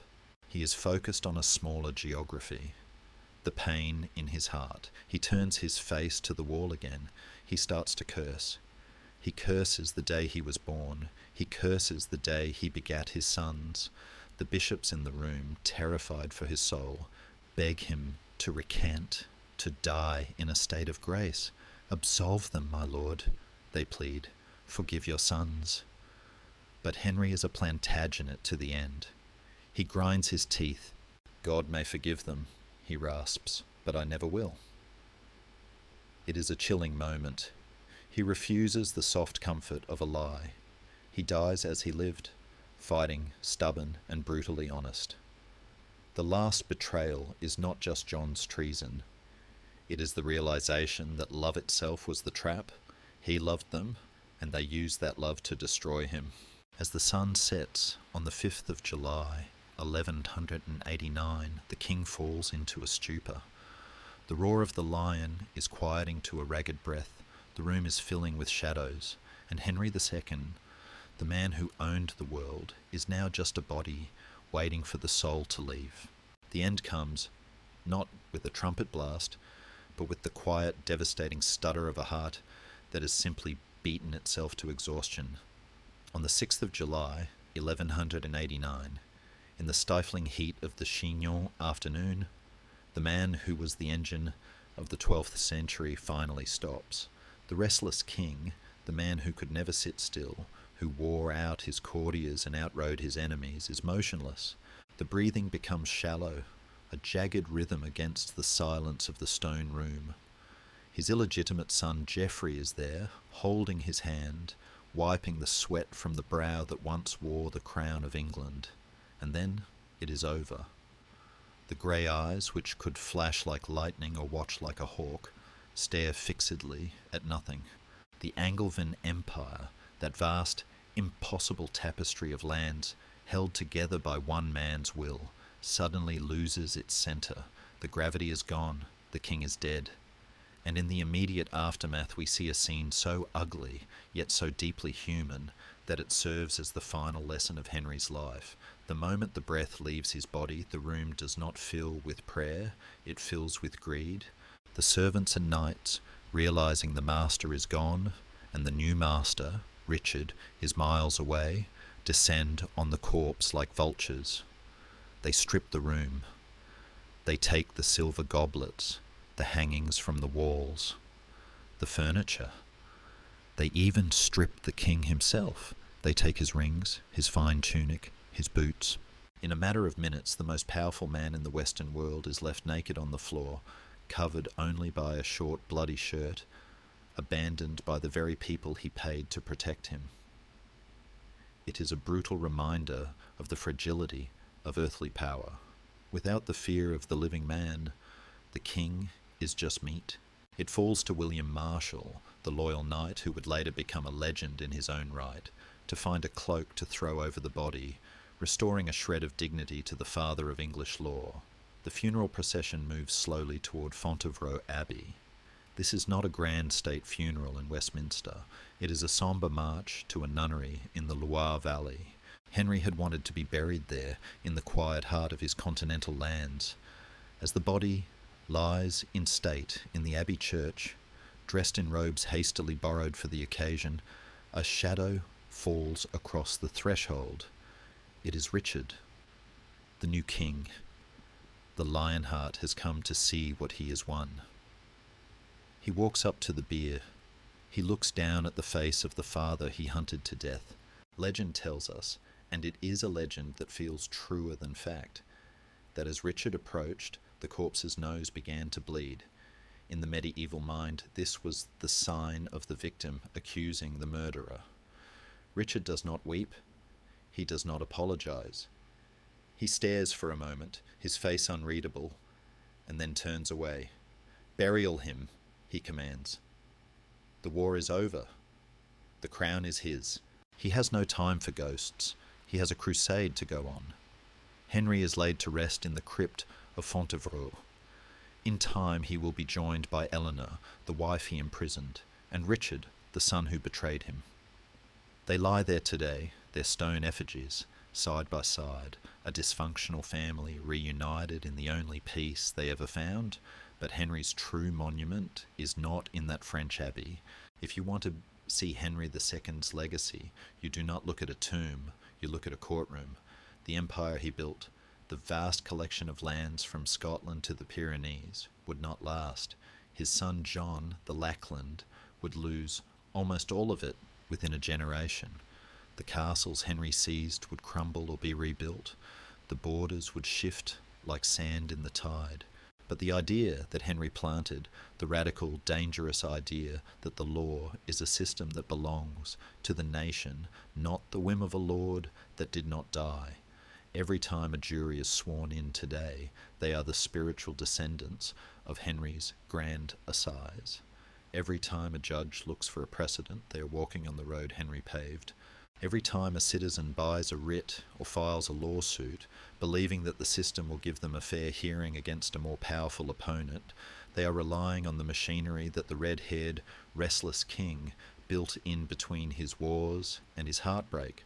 He found England an anarchy, a place where Christ and his saints slept, where the strong took what they wanted and the weak suffered in silence. He left it a kingdom of law. He did not create utopia. He was too harsh, too controlling, too human for that. But he created a structure. He built a house where justice could live. He was a bad father, a difficult husband, and a ruthless politician. But as the bedtime history of his life comes to a close, we can see him clearly for what he was. The mechanic who fixed a broken world. He was the lantern in the dark forest, and though the man is gone, the light he lit is still burning, and now the history book gently closes. The great shout of the Plantagenets has faded to a whisper.